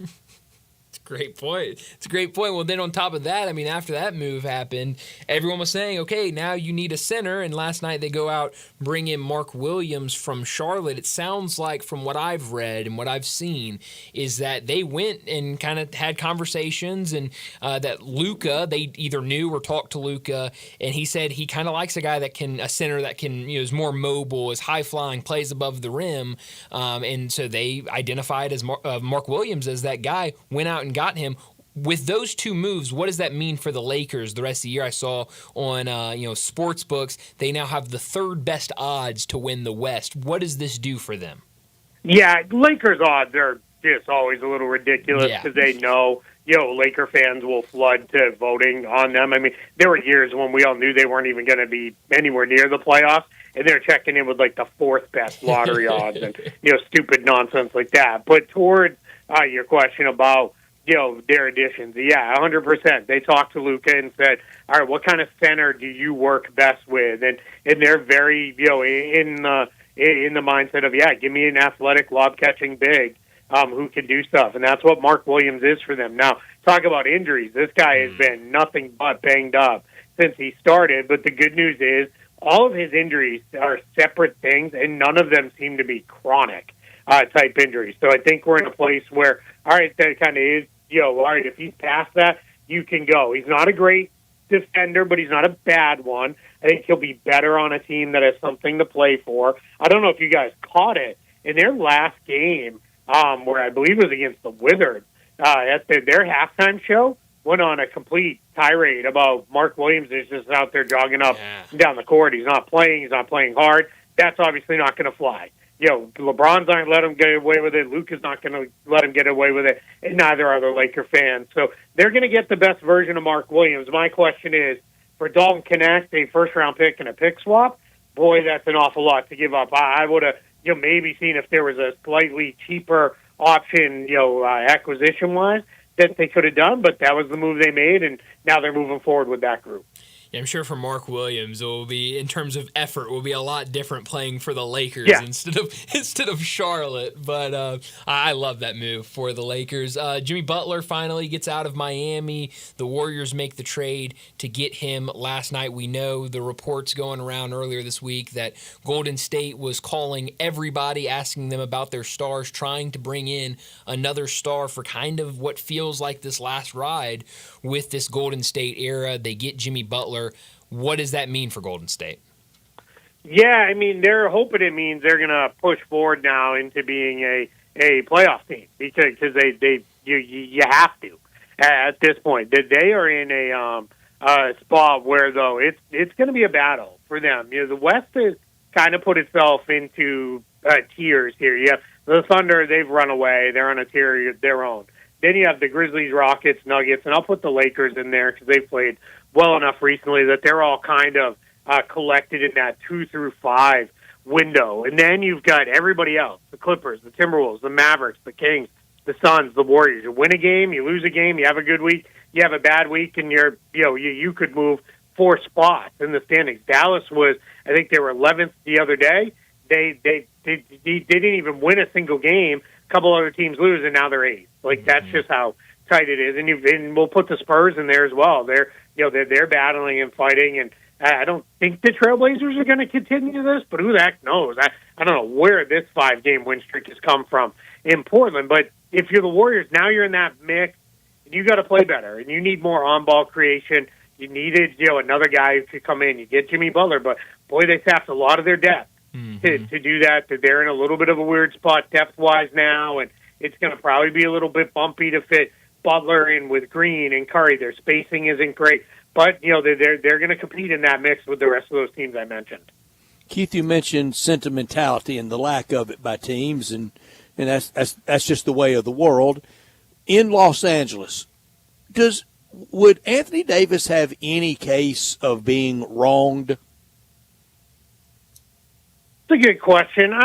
Wronged is probably going a little too far. I think he's probably looking at it and saying, we were playing pretty well. If you hadn't done this and you had done the Mark Williams move, maybe we're, even better than we were, because, let's see when Luka gets back. I think that could be very bumpy for the Lakers for a little bit there as they try to incorporate, because it's just going to take Luka and LeBron. They're going to figure it out, because those two guys are absolute basketball geniuses, but it's going to take a little bit for those two guys to, sort through and where should you be on the floor versus where should I be on the floor and that sort of stuff. So they'll figure all that out, but it's going to be interesting to kind of see how that comes together. But yeah, I mean, AD, I wonder if he's went and said go get a big. I didn't mean trade me away so I can play the four, but it seems like he's already moved on. He's ready to get started with Dallas this weekend. Yeah. I know we talked probably about a month ago with you and talked about the Bulls. Would they go out and make a lot of moves around the deadline? And then they go out and send Zach LaVine to Sacramento, and it kind of felt like the reports were out that everyone's available except for maybe one or two young guys. And so it felt like maybe there were moves to come for the Bulls. Were you surprised that they ended up signing Lonzo to an extension instead of dealing him, and that they didn't deal some of those other guys on that roster? Yeah, I'm a little surprised because they had offers. They did have teams that came and were like, "Hey, we wanted to get Lonzo," but they love Lonzo there. And I want to should have started. I want to say now, Lonzo Ball getting that contract. Everybody should be so happy for him and so excited because that's just awesome. Absolutely. That we're at a point where there was a point where it looked like Lonzo was never going to play again and was just going to, collect those last couple of checks, and that was it. And, he worked very hard, and that's what that contract is an absolute, reward for him working so hard to get back, get back on the floor. But, yeah, surprisingly, they didn't move him. They now have this glut of guard players, which is just, I don't even know how they're going to put real functional guys, lineups on the court with so many guards, but we'll see where it goes. But yeah, it's pretty messy, for the Bulls, and Bulls fans are not happy.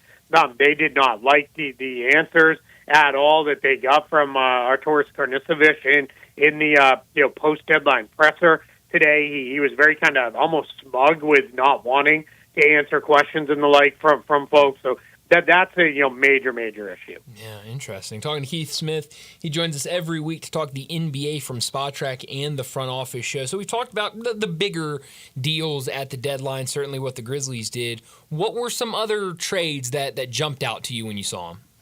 Yeah, the Cavs getting DeAndre Hunter is that's a big time move. That's for the Cavs. That's a kind of all in type of thing you're doing. Yeah. Now they did it in a way where they avoid the luxury tax this year. That's important, because that team is going to be very expensive next year with extensions kicking in for Evan Mobley and Jared Allen. And then you've already got Garland and Mitchell on max deals, and then you have then you're going to have now Hunter on a $20+ million contract. So that's going to be an expensive team, but good for them, right? They're close. They know they're close. They needed another wing player, another guy with some size to come in. They've got to do a little bit of work here now, I think, to fill out the front court rotation behind Mobley and Allen, because Niang was an important player, but I really like that one.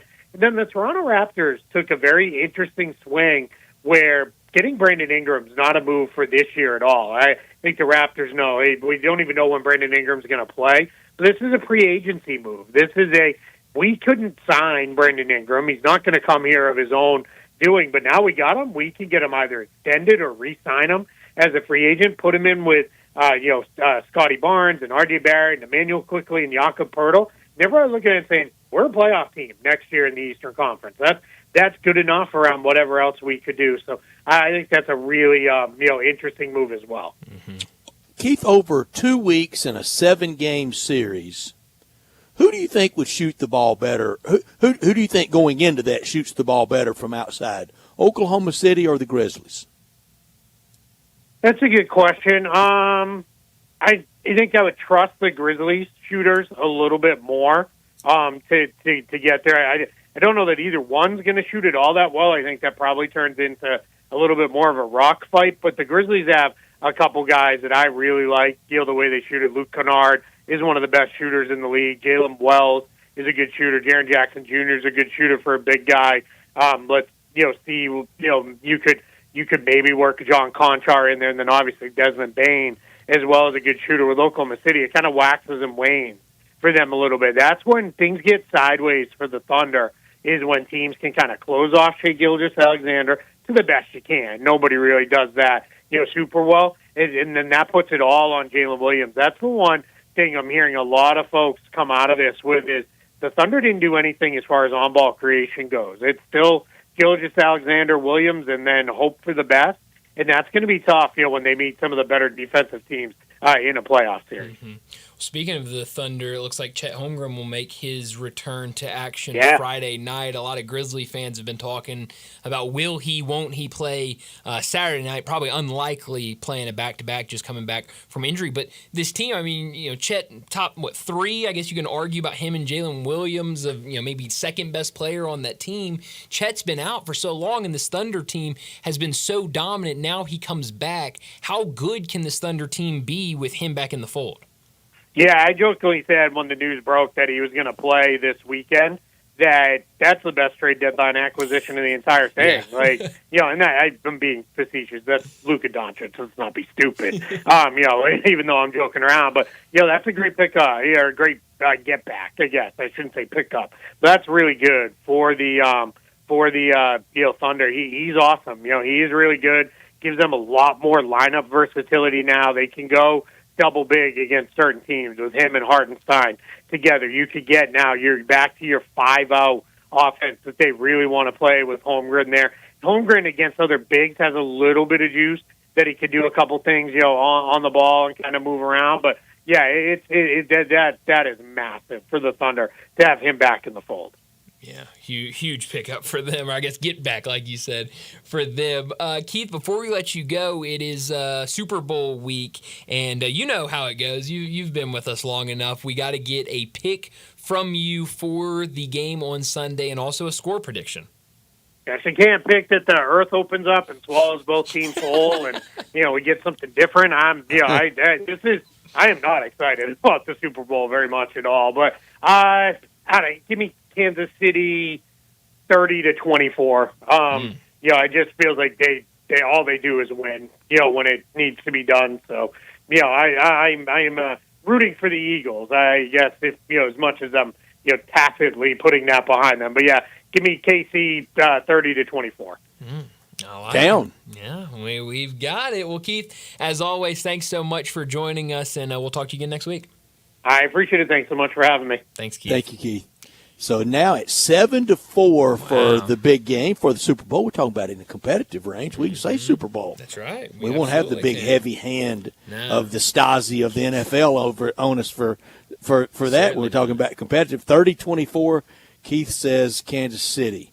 What do you think of my outside shooting question? It's Oklahoma City and the Grizzlies. It's a good one. I think I concede the one to them. They're going to be the one seed. Yeah. Games 1 and 2 and 5 and 7 would be in OKC. Sure. Okay, fine. Yeah. I think the Grizzlies shoot it fine against them, and as far as getting into a rock fight and getting bump and grind, fine. Yeah, and he mentioned it. Luke Kennard, what he has been doing, especially as of late. If you can get that type of shooting from him and continue to get that on a consistent basis, especially when you get into the playoffs, that'd be huge. Right now, Grizzlies top 10 in 3-point shooting, and so if that can stick, a lot of that has to do with what Luke Kennard has been doing in recent weeks. If that can hold, I think he has scuffled this week. This has not been his best week. No, and that's been the story with him, right? Is sometimes you get vintage Luke, and other times you get not so vintage Luke, and so the question is, can you get that around playoff time, and can you get it on a somewhat consistent basis? And if you can get that, I think you definitely have the advantage over OKC because, they like to play inside. I think Chet will help the three-point shooting for them because he likes to stretch it out and knock down those corner threes. But, they're certainly not the best three-point shooting team in the league.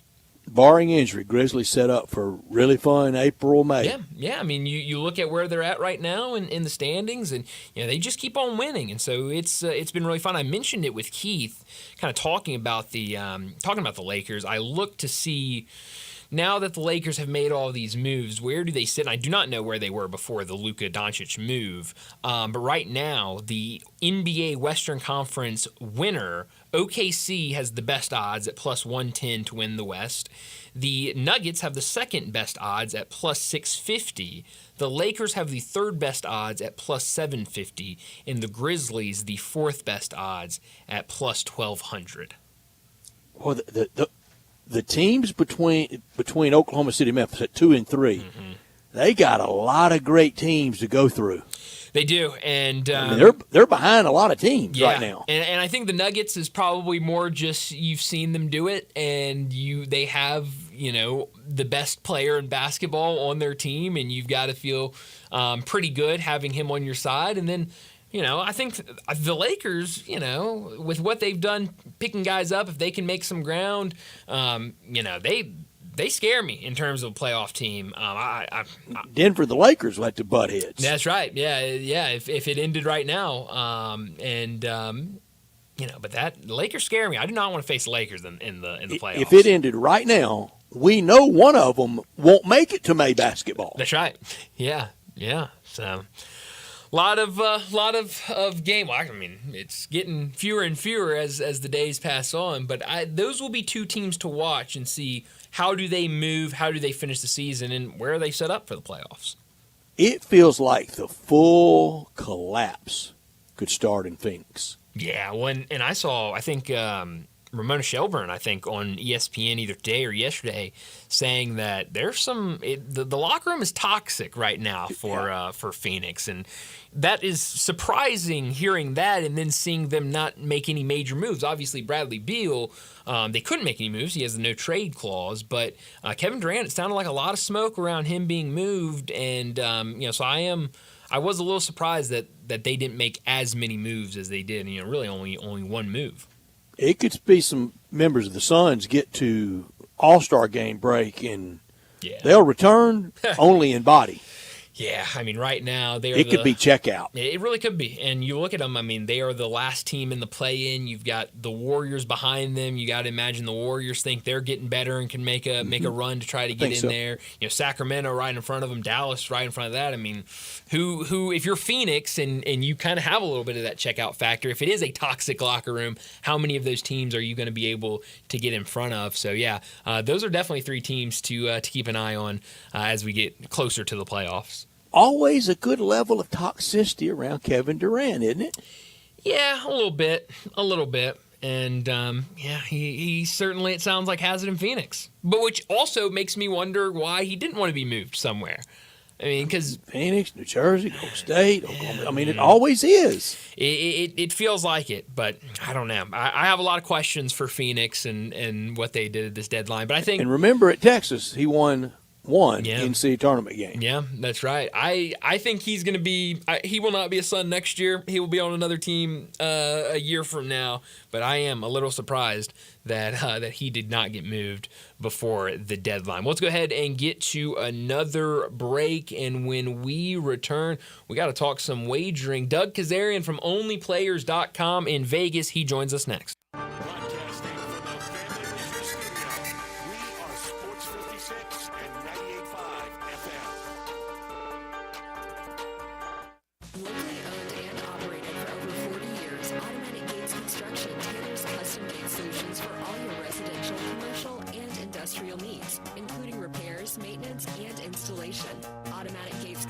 Specializes in designing and installing automatic gates and fencing that seamlessly blends security, functionality, and aesthetic appeal. Elevate the safety and efficiency of your property with a premium gate solution. Automatic Gates Construction at myautomaticgates.com. Since 1948, in the alley, the Rendezvous. I'm with John Burgess. John, what's going on in the Rendezvous? Brent, after 7 36 years, we've decided to expand our product line. Anyone who's tasted our ribs is familiar with our vinegar base. It's now available in a 32-ounce jar. It's so good to base or marinate all meats. I even put a little bit on turnip greens. Something we've been using at the restaurant or in our house has been a Greek seasoning. My father was a cook, but my mother was a chef. And she was the one that put Greek seasoning on everything from a Mediterranean diet or steak. My mom used it on soup, salad, veggies, fish, any meat.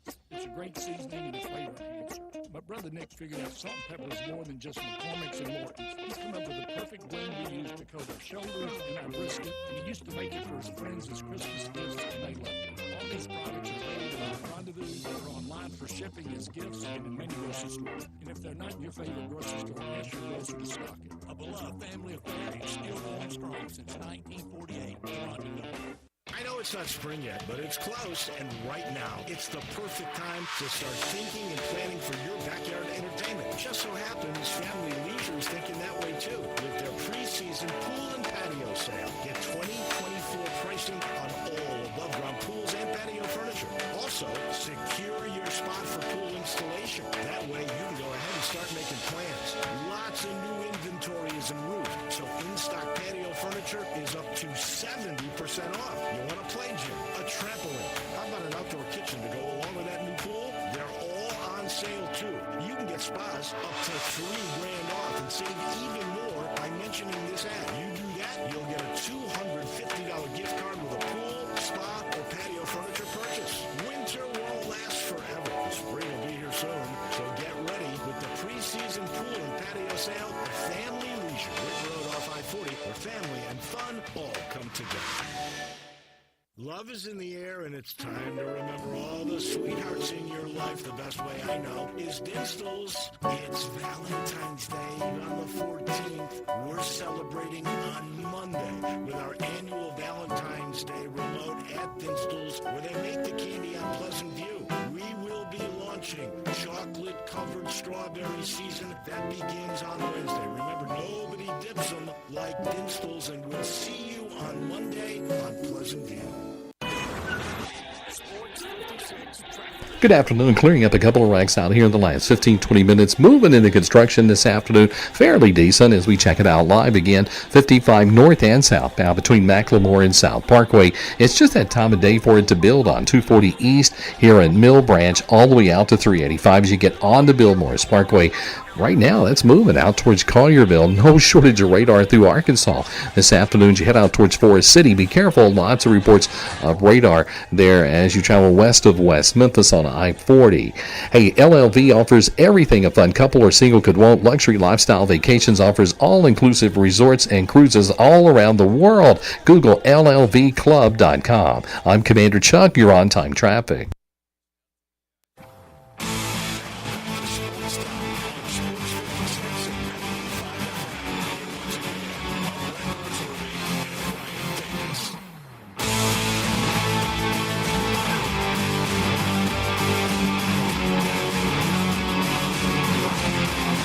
We're back in Sports Time. Bryant and Brett with you in our Family Leisure Studios. And joining us now from OnlyPlayers.com out in Vegas, Doug Kazarian joins us now. But he's not in Vegas this week. He's down at Radio Row down in New Orleans. Doug, paint the scene for us. What's going on down in New Orleans? You know, it's obviously business as usual in some ways. But every year it has a little different flavor, whether it be the city or the matchup or just everything else going on. So I got here on Monday and pretty slow, all things considered. And that's not just my personal experience. This is my 7th sort of media week of a Super Bowl. But talking to credential people from the NFL and things like that, it started to pick up yesterday and then definitely full throttle today. And it's fun, man. I will say the booths and so it used to be back in the day just rows and rows in a convention center of tables, like picnic tables with tablecloths and camera equipment. But now, like, everyone's got high-level cameras that are all really small, and they got backdrops and huge TV sort of studios and sets. So it's definitely evolved and become a big thing every year, but not just by the big networks, by every even little, quote-unquote, little outfit. And Doug, last year it was in Vegas and had the rare slot machine on Radio Row. won't be back in Vegas for a while, but we'll be back in your beloved Los Angeles at SoFi Stadium after next year going to Santa Clara. So we're set for Santa Clara at the 49er Stadium, SoFi at the Rams Stadium, and Mercedes-Benz when you come down to the South again in Atlanta in a few years. I know New Orleans does it right, and especially after the horrible events of New Year's Eve late and New Year's Eve morning, I know security's got to be at max levels. Oh, for sure. And it's anybody who's been to Cabo or somewhere like that where there's, troops, and that's what is down here. So there's obviously local police, but there's also people dressed in fatigues and everything, and all over Bourbon Street. I've never felt safer. I walked to go meet up with some friends from one event to another event last night. I think I walked 13 minutes in dark, and I didn't have any issues because so much security. And there is a nice vigil down on Bourbon and Canal intersection where the horrible incident took place on New Year's Eve. And that's just where we are. But, the more security, you can never be too safe. And everything, the security here, there's security like you have at an airport to come into Media Row, right? All the equipments are checked, and that's what it is. And that's the peace of mind. And, we as a country certainly know that since 9/11, you have to go through a certain process, but then you have that healthy peace of mind, which is what we all want. So moving forward, it's great. And it's a lot of fun. And New Orleans has a buzz. We all know that. It's starting to pick up really, really last night into today and tonight. Now, I am flying back in a couple hours, so I am returning to Las Vegas, obviously work obligations there and things along those lines. But New Orleans has always done it right, and they're doing it right this week for sure. All right, let's get into it. We know side and total we'll get to, but some of the favorite props, kind of quarterback-centric, rushing yards, rushing attempts. We got coin toss. We got everything. This is a wagering Lollapalooza, isn't it? It is, and I will say, having, like I said, this is my 7th one. I started bringing packets from sports books to some of these media, and they loved it. They're like, oh, my God, there's so much. And now everyone knows props. There's 40-plus states that are legal. The novelty is worn off, which is actually a long-term good thing for betting, that it's not this like, this new thing. The fact that we just take it in stride, it's great. So while it's in terms of the coverage of it Super Bowl week, it used to be a hall pass for media outlets to finally talk about gambling because it was accepted the 1 week a year. Now it's, we're kind of taking it in stride and we're looking for new things. People want to talk about the Luka trade, the Lakers instead of prop bets. And because everyone's sort of desensitized. On top of that, it's the Chiefs' 5th trip here with Mahomes. And then also just this matchup occurred a couple of years ago. So there is a little bit of fatigue surrounding that in general. But I will say long-term it's a win for betting. But the fact that it's not this hoopla around Super Bowl props is kind of everyone knows the lingo by now. And everyone knows that Saquon's got a big rushing prop. Now, the gamblers all have angles and opportunities. But that is one thing on Media Row that I've noticed is it's just sort of, so to speak. And some of it's because of the matchup, and another it's just because of where we are as a betting space. So what do you like in terms of props for Sunday's game? Okay, so a few things jump out. I don't love the side or total. I lean Eagles. There's no real huge angle. I know, I just know I'm gonna have more on an NBA game on Sunday than I do in the Super Bowl. But I do think there's some good sort of opportunities in the prop market. First things first, I do like the prop. Will there be a tie after 0-0? So will the game be tied at some point after 0-0, like 3-3, 7-7, 23-23? Who knows? I just think it's going to be a really tight game. And because each team's willingness to go for it on 4th down, that adds to the, I think, likelihood. Because if they're down 7 and they're in field goal range, they're not afraid. They're not old school. They're not afraid to go for it on 4th down to extend the drive and try to tie this game up. I just think it's one of we saw that with the Bills and Ravens. First quarter, Ravens march down, go up 7-0. Bills answer. They're in field goal range on 4th down around the 20-yard line. They don't take the points. They go for it, get a first down, end up tying the game 7-7. If that happens, bang, you're a winner right away in the first quarter.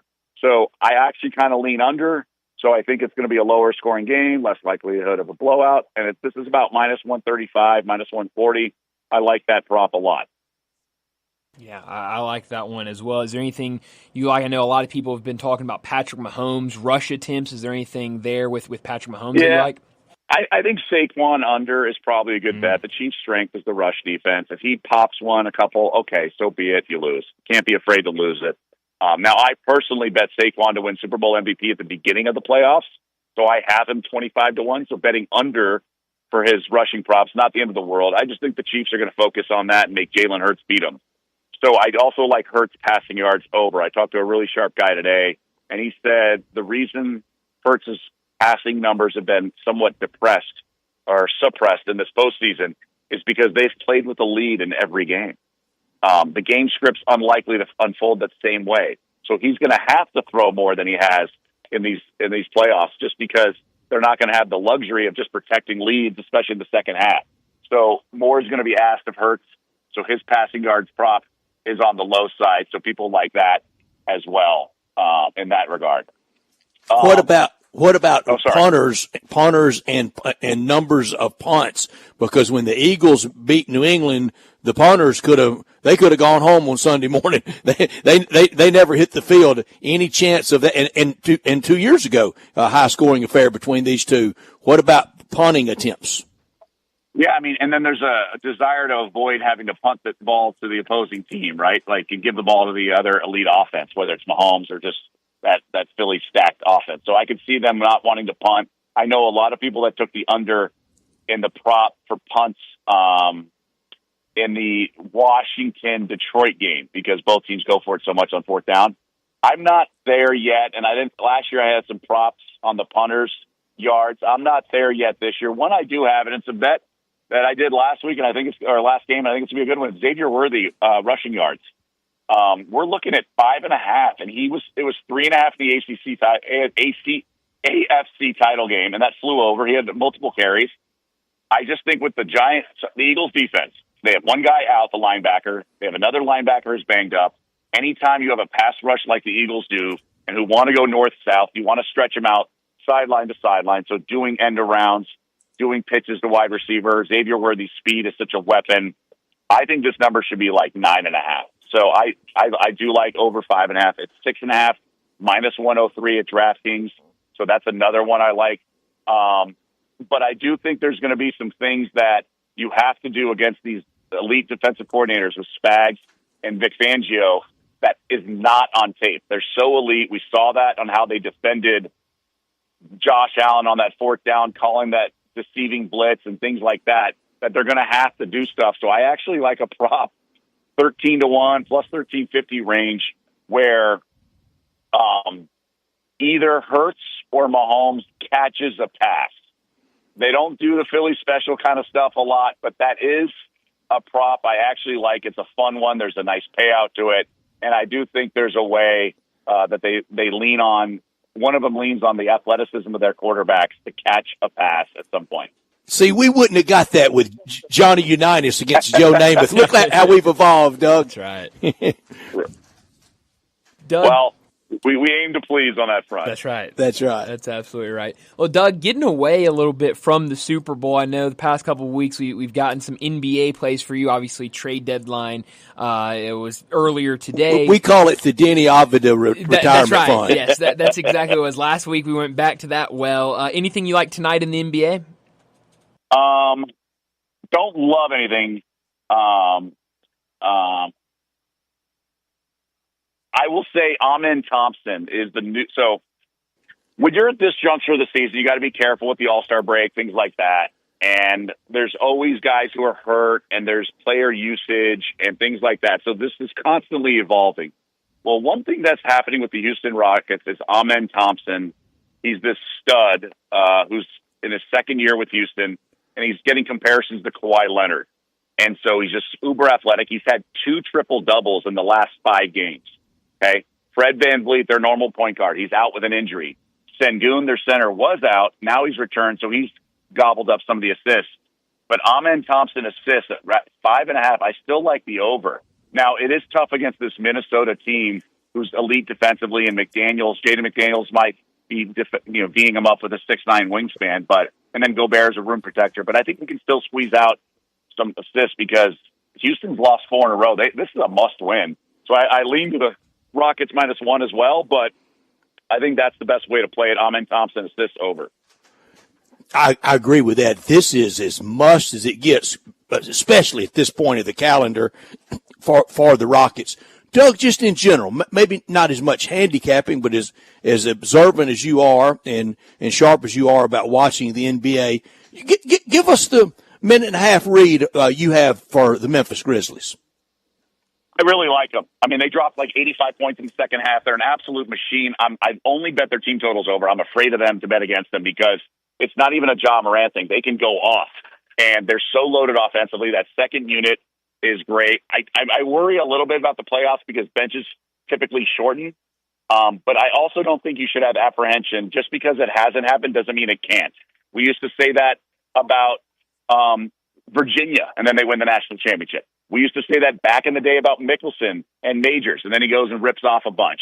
I think Memphis, I think Taylor Jenkins at 30-1 to win NBA Coach of the Year, not the worst bet. They are the 2 seed. Who knows what happens with the Cavs? Maybe injury bug hits them, and they unravel a little bit. I think Jenkins has some value there.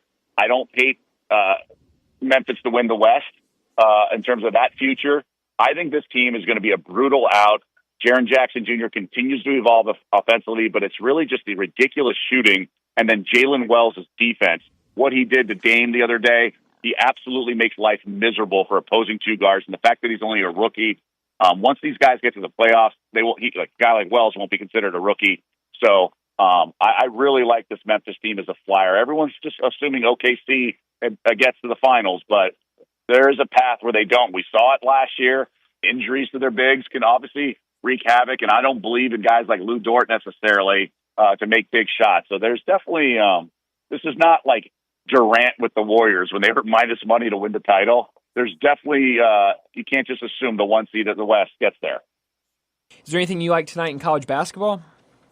Yeah, I like a big play, and it's a real weird game, but I think those are the opportunities you want. So we know about some of the betting scandal in the last couple of weeks, whether it be Terry Rozier or some of these smaller college.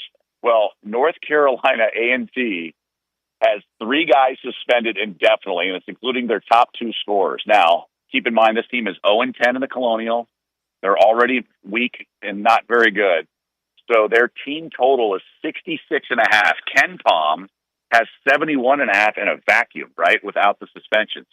And now maybe they circle the wagons and win one for the Gipper and hate the suspensions, and they're sick of the mutiny or whatever you want to call it. But 66.5 sure feels like a big number against College of Charleston when they're already kind of a weak team and they're missing the 2 top scorers. I don't think they get past 55. So I have a big position on under 66.5. And then I might, as the game goes on, if there's some over, to play a middle or something just to soften and create some little windows of trying to stick fiddle the middle. But I just think it's too big of a number. I got to play that. Yeah, I like that a lot. Last week when you joined us, you mentioned about a promo code going on over at onlyplayers.com. Are we still running that? What can you tell the listeners about what they can find over at onlyplayers.com?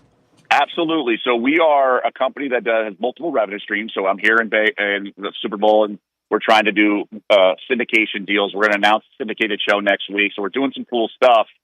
And then we also have a service for our subscribers, just like, ESPN Plus, all these other places. So we have Only Players Plus, where we do a lot of specific action. We have our own app, and we do in-game alerts. We do 3-hour betcasts every week.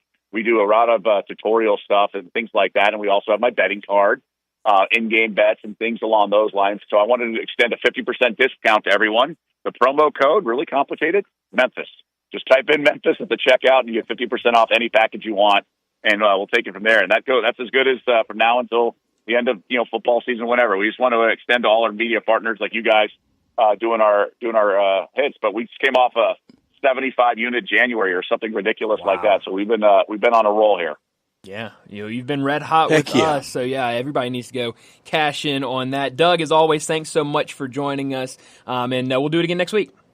All right, same to you guys. Have a good one, and good luck to everyone on the Super Bowl. Absolutely, good luck. Doug Kazarian with us from down on Radio Row at the Super Bowl, and he always joins us on Thursday from onlyplayers.com out in Vegas, and it'll be a while before he gets a Super Bowl back at home, but he'll get one to his home in Los Angeles in a few years. It's been fun down in New Orleans. It's looked like all week, and it's going to be fun on Sunday afternoon for the big game. And you're thinking about how do we make the party go just right. Let Jason's Deli take care of it all. Whether it's dining in, to go, or delivery, let them take care of your event on Sunday. A lot of church groups, a lot of youth groups, a lot of fun get-togethers, neighborhoods, guy groups, mixed fun, everybody getting together on Sunday to watch the big game down in New Orleans. Wholesome food forever. It's a family thing at Jason's Deli, and right now is a good time to get a hold of them. Even on Saturday, if you think you're a little bit frenzied and frazzled from your event, step aside, let them step in. That's when they excel. Same day and last minute orders welcome for everything on that menu, the pasta feast, the plain Jane potato bar, all the different salads, even the sandwich boxes, the working lunch, the VIP meeting, the deluxe sandwich tray, fresh fruit tray, salad choice. They've got it all. All the desserts, they take care of that. The salad and sandwich combo package, let Jason's Deli take care of it. It's all about choice at Jason's Deli, and it's healthy. First franchise in the nation to be trans fat free. You'll be delighted at any of these locations, like over across from MUS on Ridgeway, at Park Place, by the University of Memphis, at Poplar and Highland, down in Olive Branch, out in Cordova, and on Big Game Sunday, let them take care of you. Catering anytime, anywhere. And great salad bar in all the locations, over 30 items to choose from for you to prepare it however you would like in the locations. Check them out online as well at jasonsdeli.com. Let's go ahead and get to another break, and when we return, it'll be time for Big Number of the Day. Start your day with Sports 56 Mornings with Greg Gaston and Eli Savoy. Weekday mornings from 7 to 10, right here on Sports 56 and 98.5 FM. Hey y'all, it's the Mid-South Sports Boat and RV Show, February 14th to the 16th at the Agri Center. Come buy your new boat and make some memories at the lake this summer with family and friends. Premier dealers showcasing the newest ski boats, pontoons, fishing boats with huge show specials. Enter for your chance to win daily door prizes. It's all at the Mid-South Sports Boat and RV Show, February 14th to the 16th. For more info, go to MemphisBoatShow.com. That's MemphisBoatShow.com. Eczema flaring up again. We have good news. Exoderm. If you or someone you love suffers from eczema or dermatitis, get Exoderm, the common sense answer for eczema. This stuff really does work. Exoderm contains the #1 doctor-recommended ingredient in a clean hypoallergenic cream with no harsh additives. Take back control of your eczema with affordable, fast-acting Exoderm Flare Control Cream. Exoderm. It's in the first aid aisle of your local drugstore, supermarket, or big box store. Happy Valentine's Day from Gould's, where love is in the air and so is a sweet deal.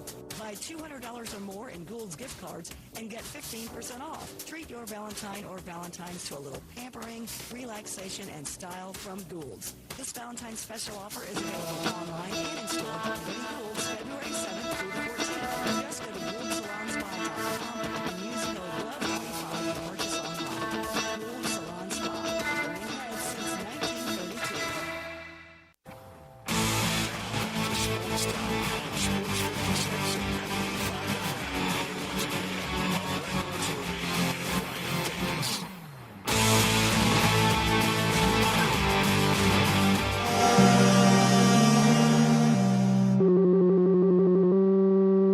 Big Daddy. Hello, Big Brand. It's a guy, he wants to be big, then he gets big, he doesn't want to be big anymore, then he gets small, but the suit's too big. Big Daddy. The big boy. You're a big guy. I think she's trying to pull a fast one on Big Daddy. The big number of the day. Well, Brett, why don't we switch it up today and you start us off? I will. I will go with the number 10 for Eli Manning. He's waiting to find out tonight if he's going into this class. If he doesn't go into this one, he will eventually get in, but I hope he goes in tonight with that Hall of Fame call. One of the knocks on Eli Manning is he led the league 3 times in interceptions. 10, my big number, quarterbacks in Canton have at least 2 seasons when they led the league in interceptions, and 4 are in Canton when they led the league at least 3 seasons. Another knock on Eli Manning is the one-loss record, 118 regular season. Warren Moon was 102 and 101. Warren Moon in the Hall of Fame and Eli Manning not someday? Yeah. Really? Yeah, those rings got to matter at some point. And Don't he's they? got them. He certainly has them. But I guess we'll find that out here in a couple minutes or a couple hours. So that will be a lot of fun. Hopefully, I know John was talking about the same thing earlier on his show. Hopefully, Eli Manning gets his name called tonight. I'm going to go with another basketball big number. Kind of been on a roll here with basketball big numbers, but this one just blew me away. My big number is 40.7. Where's Johnny when you need him?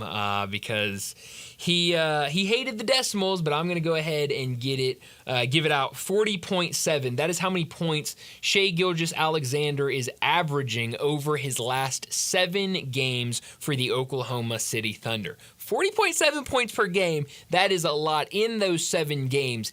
He has 3 50-point games. He added the third last night in a win over Phoenix, where he dropped 50 points exactly. Back on January 29th, he had 52 against Golden State, and 3 games before that against Utah. 54 points against the Utah Jazz. The 52 against the Warriors came in a loss. The other 2 were wins. But SGA, there's a reason he's a heavy favorite for MVP this year. It sure is. And another one of the kind of the commentary around Eli Manning and Hall of Fame is if you take out those Super Bowls, well, okay, I mean, my goodness, you take out the Godfather from Marlon Brando. What's his act? I mean, when we take out Hard Day's Night. And, how good are the Beatles? We're going to start doing that. Take out your biggest hits. I mean, people almost talk about him like he's Charlie Batch or somebody. Yeah. I mean, it's that is the argument of what do you do Shaky outside Jake Super Bowls? Delholm. Yeah, I mean, Shaky Jake Plummer. Yeah, this isn't just a random backup. Started or 210 straight about. games in New York City. Yeah, so I hope we hear his name tonight, and we'll find out soon if he is going to go into the Hall of Fame this year, or if he'll have to wait another year to get that honor. But we will find out soon. Well, we need to get to a break here in just a minute, but before we do that, we're getting closer to the dinner hour. I know here in Memphis, a lot of people, when they think of food, they think of barbecue, and you can get that world-famous Memphis-style barbecue any night at the Commissary. With locations in Germantown and Collierville, stop in for lunch or dinner or get it to go. Start your meal with an appetizer like the cheese plate, chicken wings, or my favorite, the barbecue nachos. For more than 40 years, the Commissary has been a staple in this area, and a big reason is because of the quality of food they serve. My go-to, it's got to be the ribs, but it's hard to resist that barbecue shoulder. Get it chopped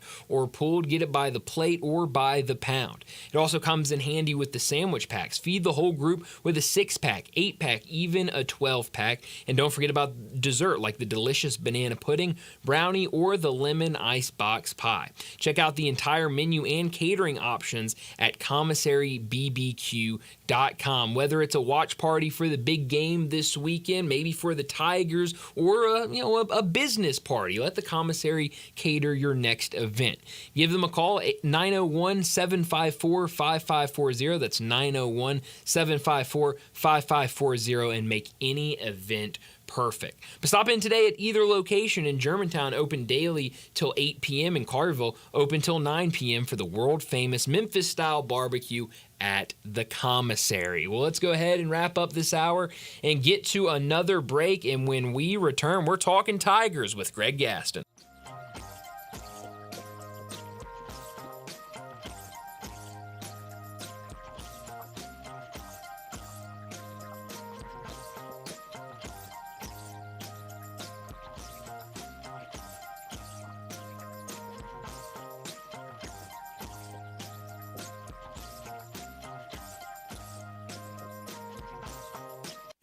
Sports and Mexican food. You can get the best of both at Los Cabos Mexican Bar and Grill, a summer near Graham. Watch all the big games on all the TVs on all the walls in Los Cabos, and enjoy premium tequila shots anytime for just $5.50. Celebrate every day with lunch specials from 10 to 3 and happy hour from 3 to 8. Lunch is just $6.75 to $10.99, and margaritas start at $4.99. Experience real Mexican cuisine along with great sports at Los Cabos on summer near Graham. Must qualify for for enrollment. Results may vary. We all hear the radio ads about the IRS. They tell you to be afraid, to be scared, and they try to frighten you into calling. I'm not here to do that. Tax Relief Advocates is different. TRA is here to tell you that if you owe money to the IRS, whether it's $5,000, $50,000, or $500,000, we have a solution. It doesn't matter if you're sitting in your car, at work, or with your kids. No matter where you are, call now. Call now. 800-575-8924. Don't lose hope. TRA can eliminate or reduce what you owe to the IRS. Generous programs are now available that can give you a fresh start. Our passion is taxes and helping individuals fix their IRS problems. We have over 1,000 5-star reviews on Google and an A+ with the Better Business Bureau. You don't need to be afraid of the IRS any longer. End your tax nightmare today by visiting us online at TRA.com or call 800-575-8924. That's 800-575-8924. Tax Relief Advocates. Real solutions for real people. If you need glass replaced, there is only one name you need to know. Benswinger Glass, the largest full-service glass company in the U.S. They've been an industry leader for over 145 years. For all your residential, commercial, or auto glass needs, Benswinger Glass is the name you need to know. 24-hour emergency service for all commercial customers, plus a nationwide warranty on all professionally installed glass. Visit Benswinger Glass in Midtown at 340 South Hollywood, across from the Liberty Bowl. Visit BenswingerGlass.com. Benswinger Glass. Love is in the air, and it's time to remember all the sweethearts in your life. The best way I know is Dinstall's. It's Valentine's Day on the 14th. We're celebrating on Monday with our annual Valentine's Day remote at Dinstall's, where they make the candy on Pleasant View. We will be launching chocolate-covered strawberry season. That begins on Wednesday. Remember, nobody dips them like Dinstall's, and we'll see you on Monday on Pleasant View. Good afternoon, T-Dot, and two help trucks was moving a stalled truck blocking the center lane just a few minutes ago over here in the Midtown area. All that traffic trying to get down through here on 240 southbound at South Parkway. It's definitely interrupting that traffic that's trying to get out of Midtown on 240 southbound. Hopefully they'll have it to the side here in a few minutes as it picks up with more volume on 240 east from Mill Branch all the way out to 385 Bill Morris Parkway. LLV offers everything a fun couple or a single could want. Luxury lifestyle vacations offers all-inclusive resorts and cruises all over the world. Google llvclub.com. I'm Commander Chuck with your on-time traffic. WHBQ Memphis and W253DF Memphis with Greg Gaston and Eli Savoy. Weekday mornings from 7 to 10. Now, back to Sports Time on Sports 56 and 98.5 FM. This hour brought to you by Jaguar Land Rover once again. You say you stand by your man. Tell me something I don't understand. You said you love me, and that's a fact. And then you left. Welcome back into Sports Time. Bryant and Brett with you as we start our third and final hour. The Tigers, they were winners last night. Greg Gaston was there calling the game on ESPN+. So let's go ahead and talk with Greg Gaston. From the Tigers sideline, it's Tigers Talk with Memphis broadcasting legend Greg Gaston. Here, Greg, Wednesday mornings on Sports 56 mornings, along with Eli Savoy from 7 to 10, right here on Sports 56 and 98.5 FM. On Twitter at Greg_Gaston. Here's Greg with Bryant and Brett.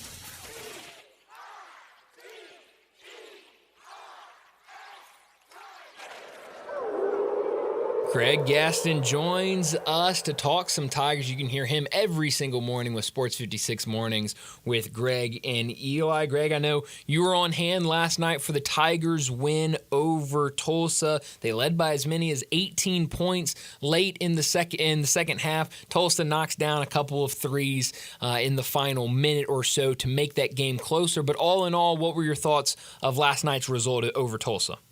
Yeah, good afternoon, gentlemen. It was pretty much what I thought going in, and a little bit different perspective, obviously calling the game. But I thought there will be times in that game where people wonder, wow, are they going to lose to a team that is certainly inferior record-wise to them? And then there's going to be times in that game where you go, wow, they look unbeatable. They could top anybody in the nation. And that's pretty much been their DNA all year long, where they've played games where you feel they can beat anybody, and have showed that type of performance, and they've also play to the level of the competition. I thought the first half they got off to a slow start. I don't think their energy was there, and I thought they made some uncharacteristic mistakes on defense, not getting back on fast breaks. Tulsa, every time Memphis shot the ball, they were releasing a player down the court, and they burned them 3 or 4 times. But the coaching staff, Penny and his staff, did a great job adjusting to what Tulsa was doing to prevent that from happening in the second half. Memphis obviously caught fire. You saw that one stretch when they buried 3 straight threes, got steals with full court pressure. They weren't pressing a lot, but when they did, they forced turnovers. So I think all in all, it was a pretty darn good night. You get a double-digit win over Tulsa, and, of course, you drop a spot in the net. Yeah, Greg, and the reason why is because this whole league is like one big hypnosis.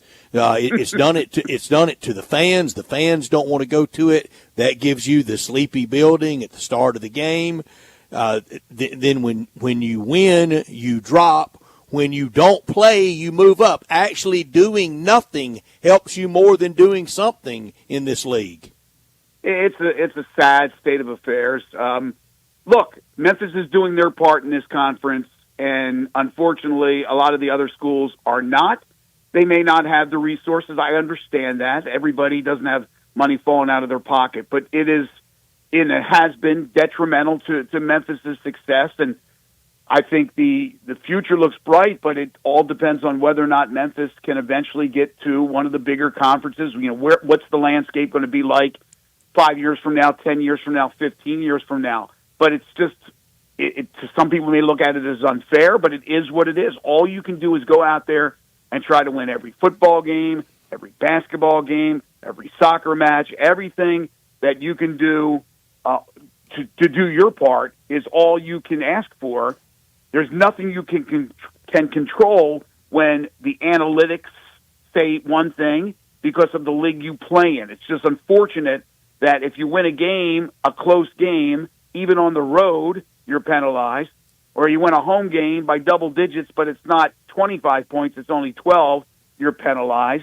I hope, and I think this is the case, because they're smart people, that when the selection committee gets behind those closed doors, that they look at the totality of the resume. They understand that this is their league and there's not much they can do about it, and they don't penalize a team like Memphis to give them a mediocre seed. Now, this is assuming they finish strong.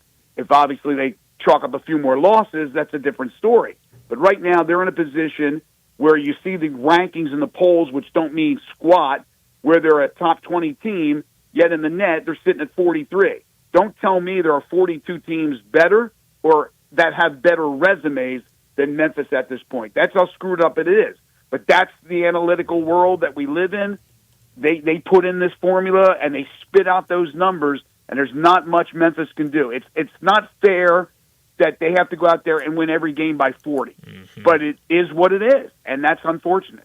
And now, wholeheartedly agree, by the way, with every syllable you just uttered. And can you imagine now, just with a little bit of slippage, non-conference, let's say overtime against UConn doesn't go the Tigers' way. You could do this for a lot of teams. But with a team that is so very non-conference, glamorous, opponent-dependent, overtime goes the wrong way against UConn, or down the stretch at Clemson goes the wrong way, and then one more toe stubber in this league, well, they'd be down there out of at-large range and really grappling, trying to gain some traction nationally and be in the bracket. And the conference leadership is so bad. Greg, today, the Conference USA released their football schedule for next year. Now the AAC, one of 4 FBS conferences, still not to have released a football schedule for next year. Wow. Even Conference USA's ahead of it. I know. And I'm going to give Tim Pernetti some time. I'm going to give him the benefit of the doubt since he's new. We've had him on the show. I think he was a delightful man, but they have to take some steps forward. They cannot be mentioned in the same vein as Conference USA. They cannot be mentioned in the same vein. I miss Banowski at this point. Old Britain. But here's the thing. Your point is well taken. If the Tigers don't have a great non-conference portion of their schedule, then unless they win the AQ, which is certainly possible every single year, then they could be in big-time trouble. But it shows how important it is for Penny to continue to schedule like he does, which he will continue to try to do. Some teams may want to duck Memphis and not play them. Also, you have to make the home schedule as attractive as you can, and unfortunately, only so many teams are going to want to come in, and then you're going to have this this conference schedule, which is not enticing to anybody. So it makes it harder on the box office to sell the tickets.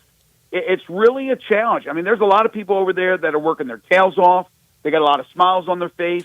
They feel the future is bright. But, man, oh, man, especially when we're going into revenue sharing and all the money that's going to be needed for NIL and then for projects that are going on, it's a big obstacle. I think they got a great leader in Dr. Ed Scott and a lot of good people there. But for the basketball team, look, Penny is doing the right thing this year. They're bouncing back from a disaster last year.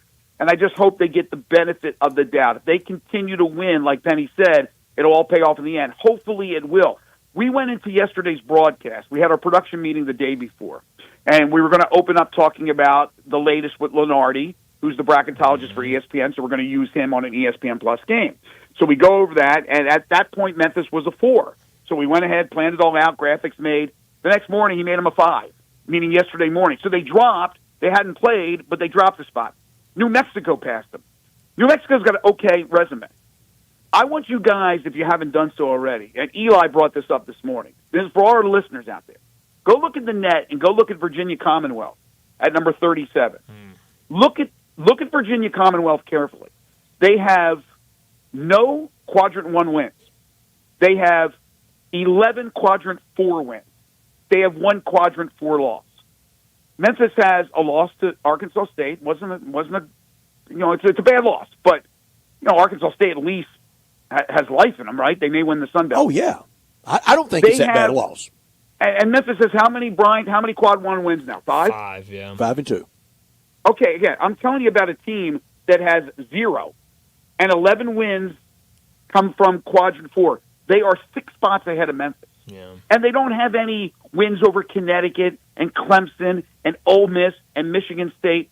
Am I going bonkers here? Yeah, what is going on in the analytical world? I mean, I know we're going AI, we're going robotic. Let's use our common freaking sense. At least the writers in the AP polls Greg, do. Common sense is 20th century. We can't do that anymore. It's out the window. But, the AP poll is more cognizant of what's going on around the country, and yet it's not important when it comes to Selection Sunday.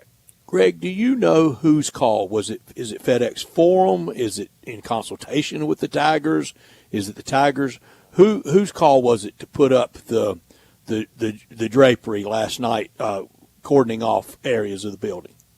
Yeah, that's a good question. You know what, Brett, to be honest with you, I didn't even notice that. I was so focused in on the broadcast, and I didn't know until, seriously, this afternoon when I saw somebody post that, and I saw the black curtains or draping up in the upper deck. I have no idea. If I find out first, I'll let you know. Vice versa, if you find out first. The imagery is so bad. I don't know why that happened, but it goes back to what we talked about with the crowd. Will you ever get back to having the big crowds that we used to have? And this is not because of the team the team's not struggling. The team's 17th ranked. Yeah, the team is top 20 team in the nation.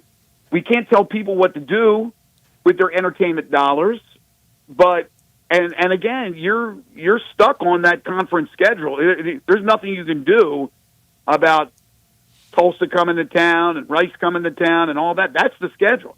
You can only make your non-conference as good as you possibly can by hoping that teams do agree to play home and homes in the future. A lot of that is out the window. Luckily, Memphis has been able to play the type of schedule they have played to this point because of the respect for Penny Hardaway, and teams know that they're going to get a big challenge. Some may want to duck that because Memphis has been winning a lot of those games. Hopefully the regional rivalries will continue with Ole Miss and Mississippi State and the likes of that, and maybe future games with guys like who knows? Maybe North Carolina for a regular season game, even Duke. I know that Penny Hardaway has reached out to them. But that's what they have to do, and hopefully get home and homes where every other year, well, you hope it's every year, but you'll have those teams every other year, which would be very attractive for fans to buy season tickets. But right now, it's just not there, despite a team that's sitting pretty in the top 20. Yeah. Greg, there was a moment in last night's game that really stood out to me, and it had to do with Nicholas Jourdain, a guy that hadn't been playing his best ball by any means really throughout conference play most of this year, but a guy that usually is out there hustling, playing hard every single game. Offensively, he misses a three. He immediately hangs his head, turns around, starts walking back, and lets up. You mentioned it. Tulsa was releasing guys all night after a shot went up, and they had a guy running down the court, and instead of getting back on defense, Jourdain's just kind of sulking after his missed three. He's immediately pulled after that. I believe sat the rest of the first half after that, and then did not start in the second half. And P.J. Carter ended up starting in place of him. What did you make of that sequence? Because that seemed very uncharacteristic of a guy like Nicholas Jourdain. Yeah, I saw that obviously happening right in front of me as I called it. I saw it the whole entire way. And I got to say, I got to applaud Penny Hardaway. Mm-hmm. Because Penny Hardaway, that's not what he wants to see from his players. And maybe a few years ago, Penny allows the kids to stay in the game. Penny's not going to take that now. It's not going to happen. And when you have a veteran player do that, okay, it's bad enough if it's a kid, if it's a freshman, first year. This is a veteran player. Nicholas Jourdain's a really good young man. He really is, and he really cares. And he was the only one that returned to play for Memphis, and yet he threw an air ball on a free throw and then threw an air ball on a jump shot. And like you said, Bryant, he just dropped his head and stopped playing. Yeah. And they broke away. A guy just ran right by him, caught the pass, dunked the basketball. But I love the reaction from Penny. He wasn't going to stand for it. He disciplined him. He didn't start the second half. And then when Jourdain returned, he played hard. Did he play great? No, not necessarily, but he played hard. He had that great tip pass to Danger, who got an N1. Mm-hmm. So I think Jourdain learned his lesson. But that's what you have to do as a coach. Mm-hmm. You have to teach lessons. You can't let things slide. And I thought that was very good on the part of Penny Hardaway to do what he did as far as disciplining Jourdain, even with the game at that point very much still in the balance. Tulsa was in that game in the first half. Yeah, and he did it without humiliating the guy. He did, exactly. He did it the way it should be done, and all of us are going to support the coach, any coach, in that every time. No question about it. I mean, he did the right thing. Yeah, he wasn't up screaming. Of course, Penny's not that type, but he was upset. There was no question that all the coaches were upset. They don't coach that kind of stuff. So good on him. Jourdain, I think, learned his lesson. You know, that was one of the stories within the big story of the game itself. And I thought you were going to bring up the Cisse situation, Bryant, with him going down, and that of course was obviously a scary moment. But the fact that he was able to come back in the game, I wasn't sure why he came back in the game with 1:50 to play, but the fact that he was able to do so, certainly good news for a team that could ill afford any of their players to go down because their depth is not deep, as we know. They don't have much depth, and he's a key player in the rotation. So you would hate to lose anybody in that rotation. So it looks like, hopefully, knock on wood, for Memphis, Moose is okay. Yeah, that was another big part. When you talk about that front court depth, you'd hate to lose a guy like Moose with an injury. There in the second half, there was a sequence for the Tigers where I believe they hit 3 straight three-pointers, and in between that got 2 steals that led to those three-pointers. It feels like, and I think we saw it earlier this year, I'm trying to remember what game it was. We've seen it a couple of times in conference. It feels like when Penny Hardaway throws out that full-court press, that these guys defensively in that full-court press really sound and can really cause trouble for those other teams. No question.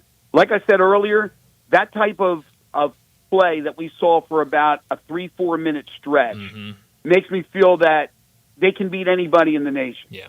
when they play like that, now they're not going to be able to do that for 40 minutes. They don't have that depth to be able to go 40 minutes of hell, Nolan Richardson. But when they do things like that, now you have to make shots to be able to go full court press. They make that first three. I think it was Hunter. Then they go full court press. They get the steal. Then I think Haggerty hit one. They get another steal. I think it was Hunter again hitting one. Whatever it was, maybe Haggerty had the two and Hunter the one. It was a nice little 3-4 minute stretch that really opened it up for Memphis, and they never looked back. And we've seen that certainly periodically throughout the season. They're number one in the nation, as you guys know, in three-point shooting. They started out 0 for 6. That's part of the sluggishness of the start of that game. But you can't allow that to affect your defense. But you also can't install that press if you're not making shots. Then they start making shots. They start pressing. They don't do it for a long time, but they do it effectively, and that put, again, that game on ice for all intents and purposes. Yeah, it definitely did. P.J. Carter, he's been kind of the story the last 3 or 4 games with how he's been shooting the ball. Last night, 2 for 5, not a great night shooting for him, but I love the confidence he's shooting with. That one of those threes that he hit came right after he missed a three-pointer. Memphis gets an offensive rebound, kicks it right back to the corner to him, and he drills a three. After the game, Penny Hardaway was asked, especially after, I'm sure, him being in the starting or in the group coming out of halftime with the other starters, if he had considered moving P.J. Carter to the starting lineup. He said he'd kind of, thought about it. What do you think of maybe moving P.J. Carter to the start? Because I really like this role he's been playing in as being that scoring option off the bench. No, I like instant offense off the bench from Carter. You start Carter, then you got Carter, Rogers, Haggerty, and Hunter, and they're all capable of shooting threes, but who's helping Dange on the boards? Now, Dane didn't need much help last night. But Jourdain is, I know he's not a big rebounding guy. I know he's not a big shot blocking guy, but he does those things. And I'm sure he does them statistically better than Carter. Now, Carter hasn't played the minutes, I understand that. But he's a bigger guy than Carter. I'd rather have Jourdain in there. We also saw a little bit of Danger and Cisse playing together. But I like Carter, as you said. I like him coming off the bench. He's now that Vinnie Johnson microwave. Give him instant offense. Obviously, something has changed in the course of this year where he has stepped up because of maybe something that Coach Hardaway or one of the other coaches have said to him, that we need you, and you have the green light. That's why on that sequence that you're talking about, missed, no hesitation to shoot it 2 seconds later and make it. So he has the green light. That's what Penny expects him to do, to be able to come into the game, knock down 2 to 4 threes each game. It only helps to have his production offensively.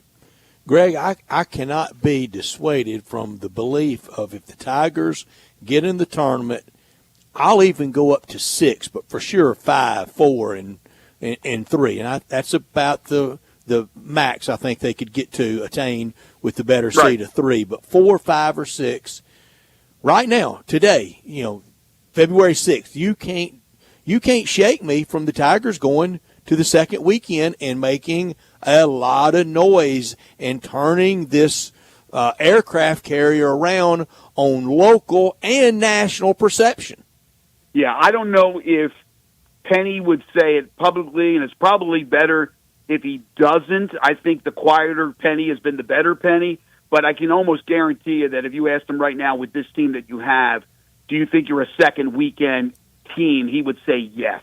Well, he said they were the best team in the country last week. Well, yeah, and I know, and I kind of cringe a little bit when I hear things like that. But is this team happy with just making the tournament?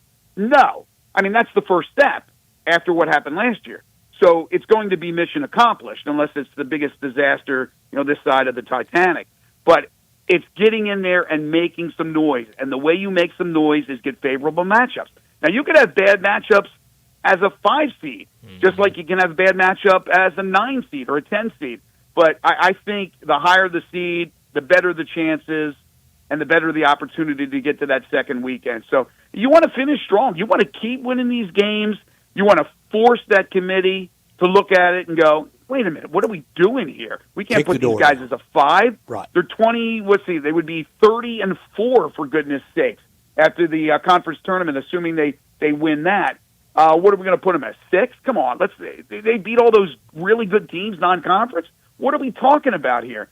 So, yeah, I'm with you. This is a team right now that is certainly capable of being one of the top 16 teams in the nation. It doesn't always mean it's the best 16 that get to the Sweet 16, but you know what I'm talking about here. Sure. And right now in the coaches poll, they are number 16. Or they're number 15. What are they, 15? And they're 17 in the AP poll. So this is one of the better teams. But don't forget what I said earlier. Do yourself an exercise, ladies and gentlemen. Go look at the net. Go look at VCU and where Memphis is. Yeah. It's the net sometimes is a head scratcher. This weekend, Temple comes to town. The rematch, the only loss the Tigers have taken in conference. What do you expect to see in that one? I expect revenge to be in the air. I expect Memphis to come out on a mission. And I've said so many times on your show, and I've said it on my show as well, they seem to need some inner motivation from each of the individual players. But when it comes to something like this, or something like UAB, or Ole Miss, or even playing Florida Atlantic, which has been a thorn in the side of this program for a few years, you don't really need to find that extra motivation because it's right there. So I would be surprised if they don't play a really good game. They know, first of all, they have to win. Second of all, they have to lay some lumber down on Temple because Temple's the only team to give them a blemish in conference play. So I expect them to play really, really well. Then they go on the road for 2, and again, you got to find your motivation, especially going to a nice, beautiful city by the sea. You know, going to Tampa in that area, you got to find that motivation. And then Wichita State, who you've already beaten this year, but they'll cross that bridge when they come to it. First things first, Temple Sunday, Super Bowl Sunday. I expect them to play really, really well. Greg, last night I was at Alex's Tavern. Rocky Casafettis had you and Trey on the big TV, had the Grizzlies kind of on the side TV. So you were main stage last night. That's on the main stage, Greg Gaston. How about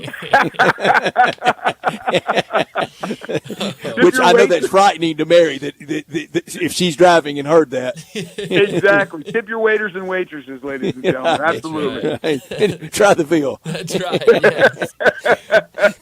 Well, Greg, we're going to get your Super Bowl pick and score off the air. I know you want to you're save saving that it for tomorrow morning, but as always, thanks so much for joining us, and we'll talk to you again next week.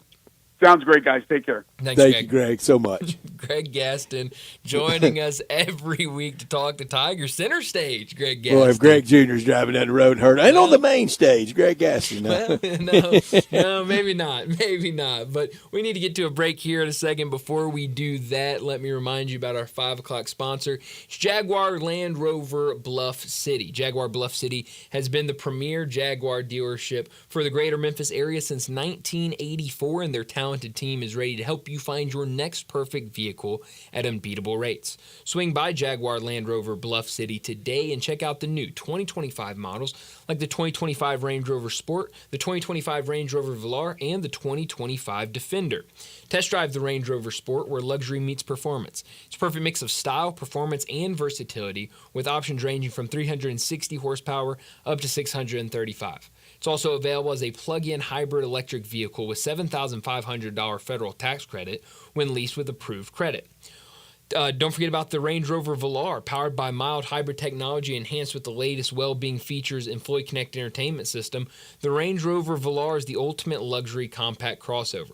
Purchase yours today and get special 4.4% for 72 months financing available with approved credit. There's also the Defender, available in multiple models to fit your needs. The Defender is built for the modern explorer, and Jaguar Bluff City is offering special interest rates for 60 and 72 months on various models. Give them a call, 877-259-6169. Go online, jaguarbluffcity.com, but please go out there and test drive those vehicles. 6335 Will Cove, just off of Quince for Bluff City Jaguar. Well, let's get to another break, and when we return, we'll talk about what's trending. Be sure to follow us at Sports56 WHBQ on Twitter, Facebook, Instagram, and YouTube to watch live video of our shows. Stay up to date with station events and have chances to win prizes. Don't miss out on anything that's going on. Follow us at Sports56 WHBQ. Powder Coating for a beautiful finish every time. Rick's Powder Coating specializes in automotive, ornamental, residential, and industrial coating. With two conveyor lines and the largest match ovens in the Mid-South, Rick's can accommodate all of your powder coating needs. Locally owned and operated since 2002, Rick's Powder Coating will customize a beautiful finish just for you. Drop by or call to see how Rick's Powder Coating can bring color to your life. 901-367-2771 or rickspowdercoating.com.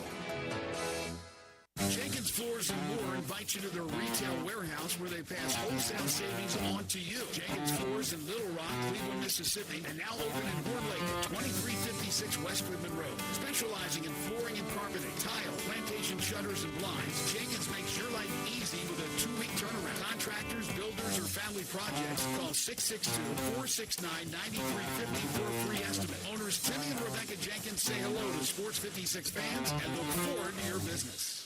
You know, sometimes I wish I had a gun. Well, I'm armed, but before I bought one, I still went to Top Gun Academy to learn to protect myself without a gun. How is that possible? Top Gun's personal protection training. It's perfect if you want to protect yourself without firearms. I don't know. And it's perfect if you feel the need to carry a gun for self-defense, because the last thing you really want to do is shoot. That is scary. Not at Top Gun. It's very comfortable, and you learn to load, handle, and shoot a handgun safely. Protect yourself. Go to Top Gun Academy. They're at 2770 Winton Road. Hi, this is Troy Five-Ash, owner of Five-Ash Roofing. Did you know there are so many roofing companies in Memphis that I don't even know them all? So that begs the question, which one should you choose? So I thought I'd give you a little background about me. My grandfather was a World War II Marine. My father worked for the University of Memphis for nearly 30 years. My mother, a pianist at Raleigh Baptist Church. Seems like forever. I went to Brownsville Road, Craigmont, and Bartlett High School, class of 81. We support the local school systems, youth athletics, and believe in what St. Jude and Le Bonheur stand for.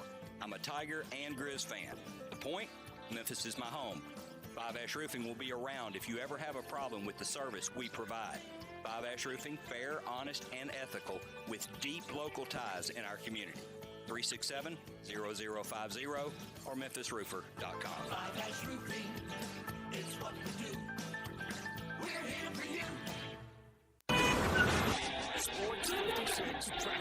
Good afternoon. MPD is working with a couple of accidents out here. It's loading up with more volume. Right on schedule, actually, on 40 eastbound from Sycamore View Road all the way out past Germantown Parkway as you continue on out into Fayette County. As you come off the interstate there on to Austin B Highway going outbound, it's only going to get busier the next 15-20 minutes.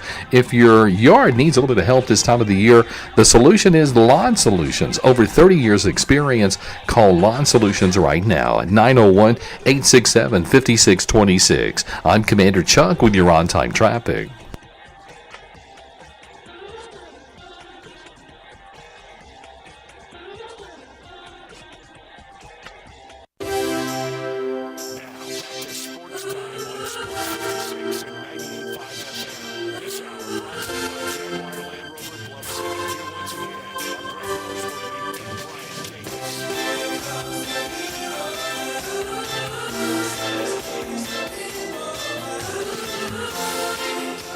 Welcome back into Sports Time. Bryant and Brett with you as we got about 30 minutes left in today's show. I saw this earlier, wanted to bring it up. We talked yesterday with Kevin Sweeney. He had put together a coaching seat, hot seat story over on Sports Illustrated, and one of the leading candidates with the hottest seat was Mike Woodson in his story. Now today it's being reported that Indiana and Coach Mike Woodson are in conversations about the coach's wishes to step away at end of 2024-25 season.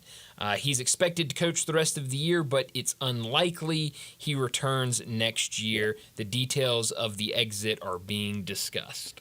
Yeah, it was a reach, an odd hire. Proud IU player, played for legendary Coach Bobby Knight after mostly, if not entirely, as a head coach being in the NBA, and had some success, but like everybody else post-Coach Knight, except for in the interim year, Tiger assistant Mike Davis leading them to a Final Four, there hadn't been a lot of success by anybody in Indiana.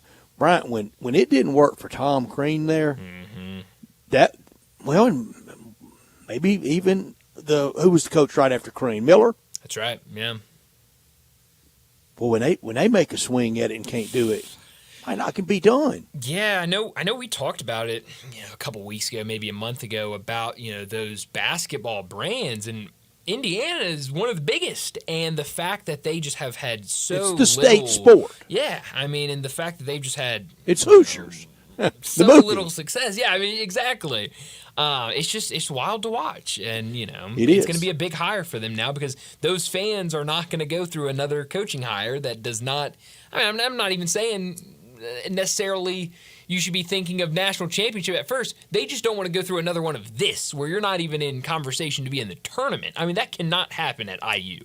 And they are one of the rare exceptions in the Power Four, even with Kurt Signetti's football success this year. And Tom Allen had a good year or two in there as well. Yeah. It's a basketball school. Oh, yeah, absolutely. North Carolina, Kansas. I mean, we know from the Power Four who would be noted as basketball first, basketball school. Yeah, absolutely. And I mean, they're one of the biggest.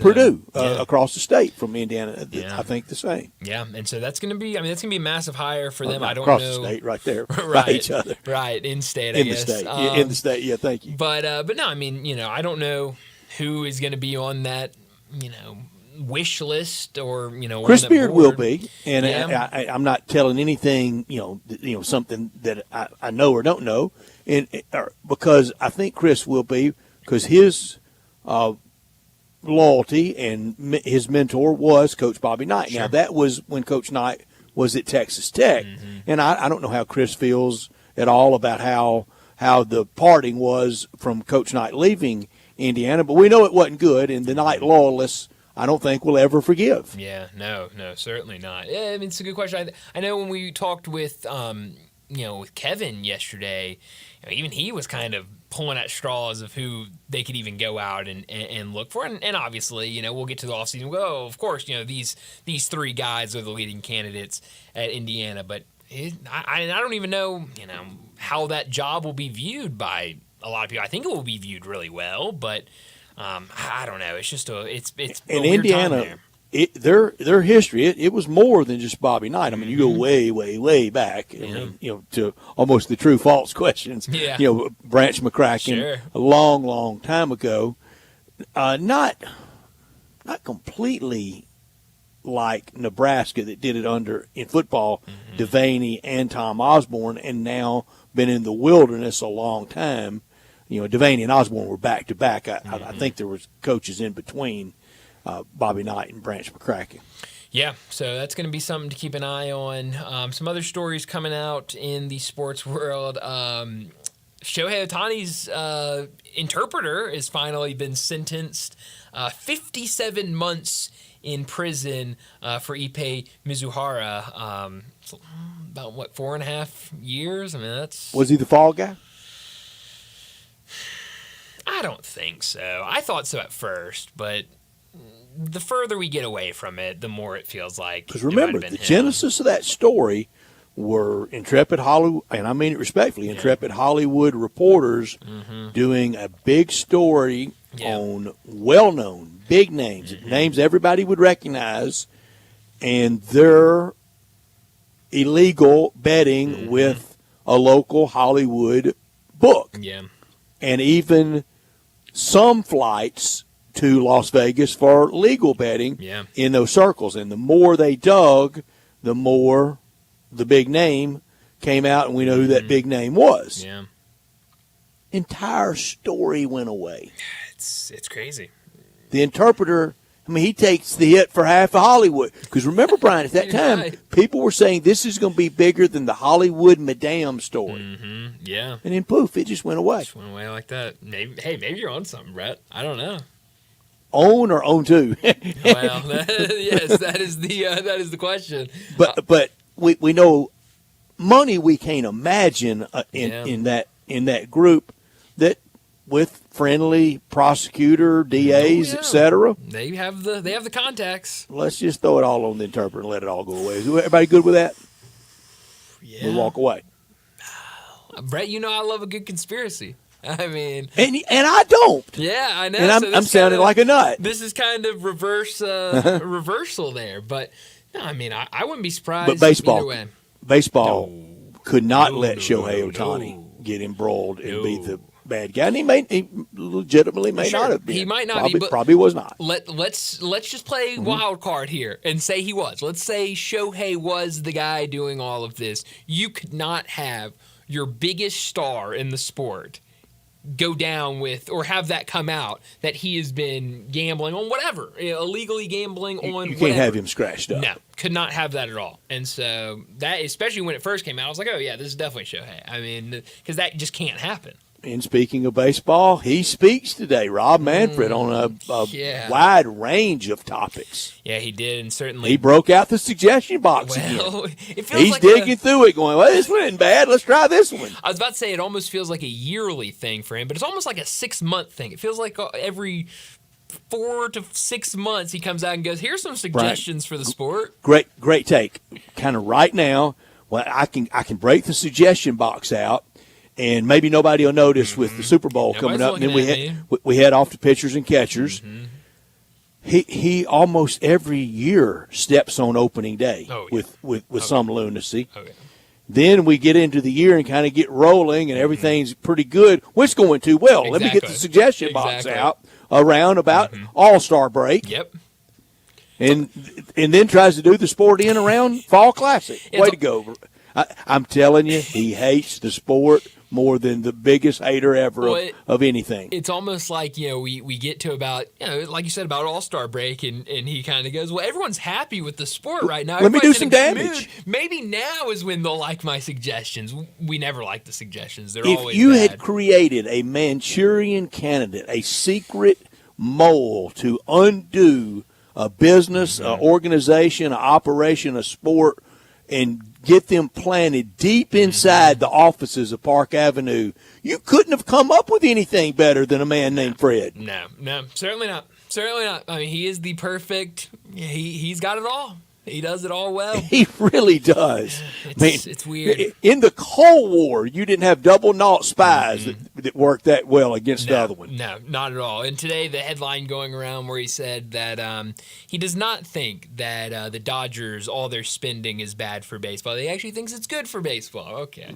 All right. That's. I don't know about that one. How many will have the Dodgers? How many more will the Dodgers have to win to just become reviled, hated? I don't think it's much more.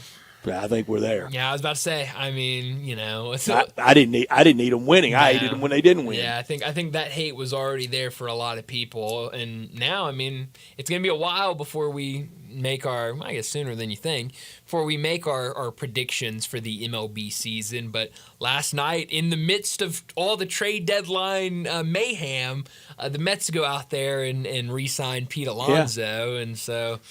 I mean, it feels like those for a two are dramatic going effect. at I it. wish they had waited to next week a little bit. Yeah, I would have liked that. It almost kind of got overshadowed. Manfred by the NBA. in that interview talking about he wants the Rays to work. Here's what I want the Rays to do: get out. Yeah, well, the Rays, good Lord, it's going to be a weird year for the Rays with when we've got everything. two teams that will play in AAA ballparks this year. It's crazy. It's crazy. I mean. If that's not grounds for contraction, we're never going to have them. Yeah, I mean I'll be honest, Brett. Until you just said that, completely forgot that the A's were in a minor league ballpark. We got this year. the homeless A's and the homeless Rays. Well, and then you wait till they play. Oh, good Lord! And then you got the A's who Vegas don't even want them anymore. Vegas go, no, y'all can have them. We thought we wanted them. We don't want them. We're no closer to that stadium being built now than we've ever been close to it. No, not at all. I mean, it's and it from whenever they finally approve it, it's about 3 to 4 seasons before first game there. Yeah. I mean, it takes a while to put up a whole stadium. And homeless A's come to St. Louis starting a homestand against the Cardinals Labor Day and the 2nd and 3rd of September. Wow. I'm going to see the homeless A's. Homeless A's. I love it. Is that what you're going to refer to them as all year? The homeless and the A's? homeless Rays. And the homeless Rays, yes. Yeah, I guess so.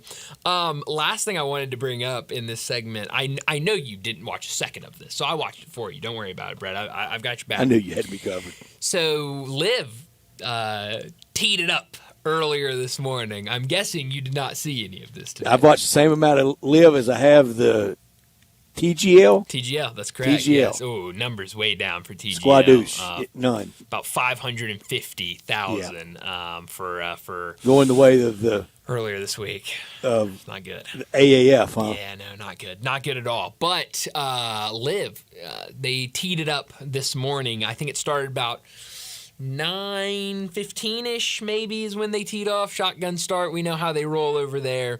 You're truly breaking news to me. Saudi Arabia is where they kicked the season off this year. The time that they got everything started in Saudi Arabia where they were playing this, I said they started about 9:15 a.m. here, 6:15 p.m. there. We were playing night golf in Liv. Huh. So, yeah. Bunch of floodlights everywhere. They had, colorful lights everywhere. It held my attention. I don't know. I kept watching. Interesting. Yeah. So, had to be cooler. Certainly. And was it far that? I don't know. I think more of the reason, it might have been partially that. I believe I read something a couple months ago when I first learned that they were doing this. And because, they have the new deal with Fox this year. Mm-hmm. It was on FS2, so I don't know how good the deal is with Fox if you're doing it on FS2. But part of it was to broadcast during the day in the United States on Fox instead of having this tournament tee off at midnight here and have it running all night, have it during the day. So, something different, something kind of weird with Liv teeing it up at night, some night golf for Liv. But let's go ahead and get to our final break of the day. And when we return, we'll wrap up today's show with Crunch Time. We are real sports talk. Sports 56 WHBQ. Available on your radio dial at 560 AM and 98.5 FM, as well as around the world online at sports56whbq.com. Take us with you everywhere by downloading the Sports 56 app. And at home, just say, Alexa, play Sports 56. Sports 56.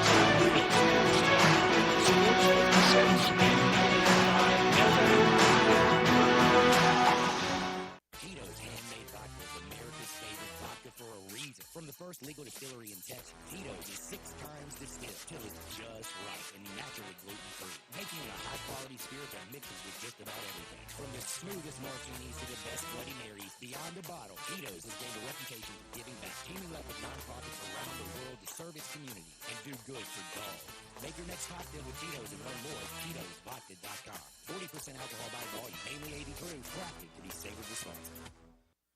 Step up your wings game at East Coast Wings and Grill. With 60 wing flavors and 7 heat indexes, do you have what it takes to turn the heat on your wings up to insanity? East Coast Wings and Grill is family-friendly with a large variety menu to satisfy the whole bunch. Sign up today for their loyalty program and taste the rewards. For every dollar you spend, you collect a point. Earn 100 points and receive a $5 reward. Next to Rose on Highway 64 in Marble, come try America's best wings at East Coast Wings and Grill. Attention homeowners, it's time to score big with Choate's air conditioning, heating, plumbing, and generators. For the first 50 callers who purchase a new carrier system, generator, or tankless water heater, choose between 60 months of no interest financing or free air duct cleaning, a $500 value. Plus, don't miss our $39 February deals. Choose from a furnace tune-up, a sewer inspection, or an electrical panel inspection. It's the perfect way to prepare your home for the season. But hurry, this winning deal ends February 28th. Don't fumble this opportunity to claim these amazing offers. Call Choates today at 347-8086. And remember, Choates, let our family serve your family. Join us celebrating 26 years of Napa Cafe. Hi, I'm Glenda Hastings, owner of Napa Cafe, and I'm inviting you over for dinner. Treat yourself tonight with a delightful dinner of scrumptious combinations. Fresh salads, homemade soups, or maybe start with an appetizer, like our baked Dungeness crab dip with manchego cheese, lemon, garlic, and French baguette toast. Drift into one of our fresh seafood dishes, like the caramelized sea scallops with curry beurre blanc, black forbidden rice, and Thai mango salad. Or our ancho honey glazed salmon with creamy black bean puree, avocado pico de gallo, and jalapeno crema. Maybe you're looking for something cozy and comforting, like our Duroc pork chop with apple brandy demi-glaze and blue cheese bacon mashed potatoes. We have something for everyone. Napa Cafe, open Wednesday through Saturday for dinner starting at 5 o'clock. For reservations, visit our website at napacafe.com. Come join us as we celebrate 26 years of Napa Cafe. I'd sure love to see you. At Jason's Deli, when you're dining in or picking up curbside, you can expect wholesome food and no surprises. Just delicious sandwiches, crisp salads, and quick quality meals made with the freshest ingredients and no artificial trans fats, MSG, high fructose corn syrup, or artificial colors and dyes. Around here, a lot of thought goes into what we put into our food and what we take out of it, because you're not just taking a bite, you're getting a taste of who we are. New items are constantly being created to expand our menu for all tastes and special diets with vegan and gluten-free options available. Convenience and on-time delivery you can count on. It's just a click away at jasonsdeli.com, so whether you need to feed 5 people or 5,000, the team at Jason's Deli, they have the credentials and the commitment to keep you satisfied. Freshness is nearby at Jason's Deli with locations at Ridgeway in the Park Place Center, Poplar and Highland, Germantown Road in Cordova, and on Goodman Road in Olive Branch. Jason's Deli. It's wholesome food and no surprises.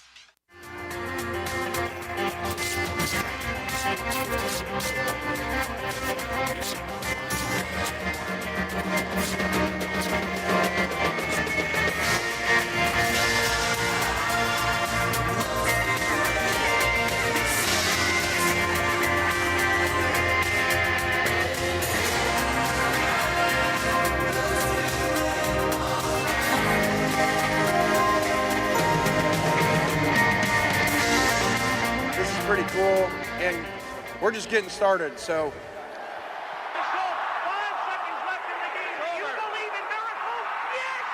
Spanning the globe. Go crazy, folks!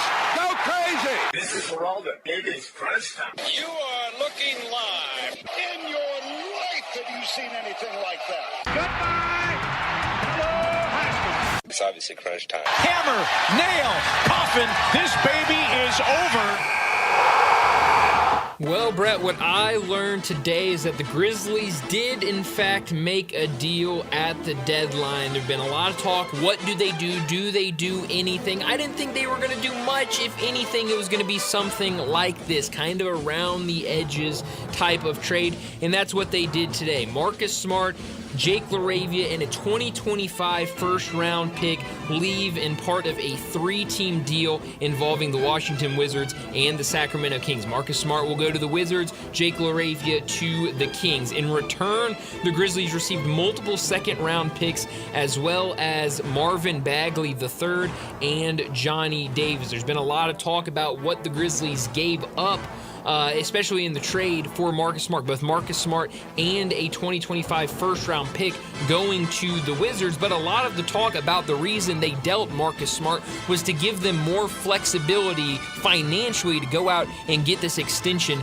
for Jaren Jackson Jr. I don't know how long or how much of an impact Marvin Bagley III or Johnny Davis will make, but that rotation gets a little shorter, and the Grizzlies have decided who the guys are going to be that they're going to rely on from here throughout the playoffs. Yeah, this is the team, and we'll see how it ends. I think it can end very favorably. What I learned, the Tigers cannot lose at home, and now just nightmarishly imagine not having both of those wins in Maui or lose either one of either Mizzou or Ole Miss at home.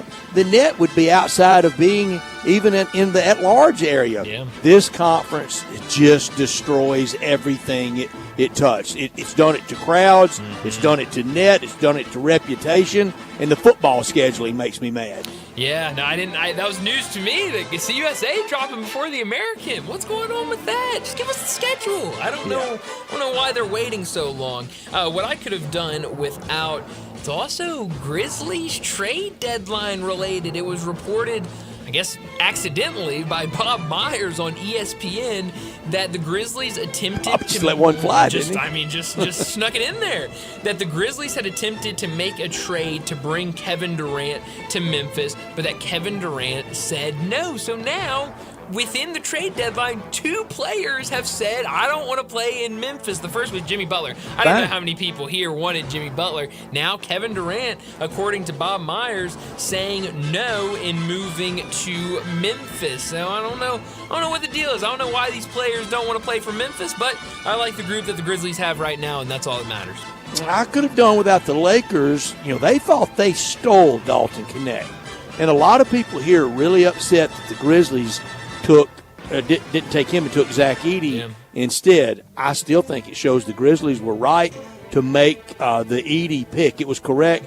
And if the Lakers love Dalton Knecht so much, why do you let him go after 48 games? That's right, yeah. They got out of him quick.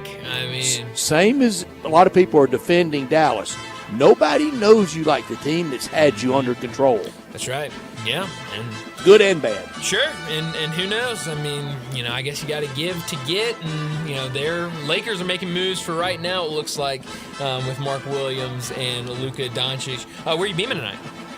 Beam me to NFL honors in Canton induction tonight. The class that will be honored in August. I hope Eli Manning makes it. If he's not, then I have to get him next year or at some point. At some point, he will get into Canton. At his retirement, he was 7th all-time in passing touchdowns, 7th in all-time passing yards, and 7th in all-time pass completions. So maybe not first ballot, but someday for certain. Yeah, definitely. We hope certainly it's tonight, but he's definitely going to get there whether it's tonight or another year. Beam me to the late night NBA game on TNT. Warriors and Lakers. Boy, will these teams look different. Some debuts, isn't it? Whew, man, I mean, it is going to look different from today than it will in just a couple of days when a lot of these guys make their debuts. It sounds like Luka, he won't play tonight, obviously with that injury. It sounds like at first Luka was going to make his debut on Saturday. They had set it up. ESPN had moved the Auburn game to ESPN2 to make way for Luka's debut with the Lakers. Now I just saw on Twitter that the Lakers are saying that his debut will come Monday night. So I don't know if ESPN's going to backtrack on that. I don't know what's going to happen. Also tonight, we'll be watching the Hall of Fame announcement. I want Adam Vinatieri and Torrey Holt in a whole bunch. I think it's past due for Torrey Holt and Adam Vinatieri to join, 2 other primary kickers, Jan Stenerud and Morton Anderson. Is that it? I think or so. Is there one more? Ray Guy Ponner. Sure. Is there another place kicker primary? I know George Bland is in. He also played quarterback. 6 NBA games. New look Dallas at Boston. Houston at Minnesota. Go T-Wolves. We'll be marking down magic numbers, won't we, if Houston loses? That's right. I'm telling you, keep that number handy. And I will. The Rockets haven't been playing great ball since they lost to the Grizzlies. I don't know if they've won a game since then, so keep an eye on a good that. one.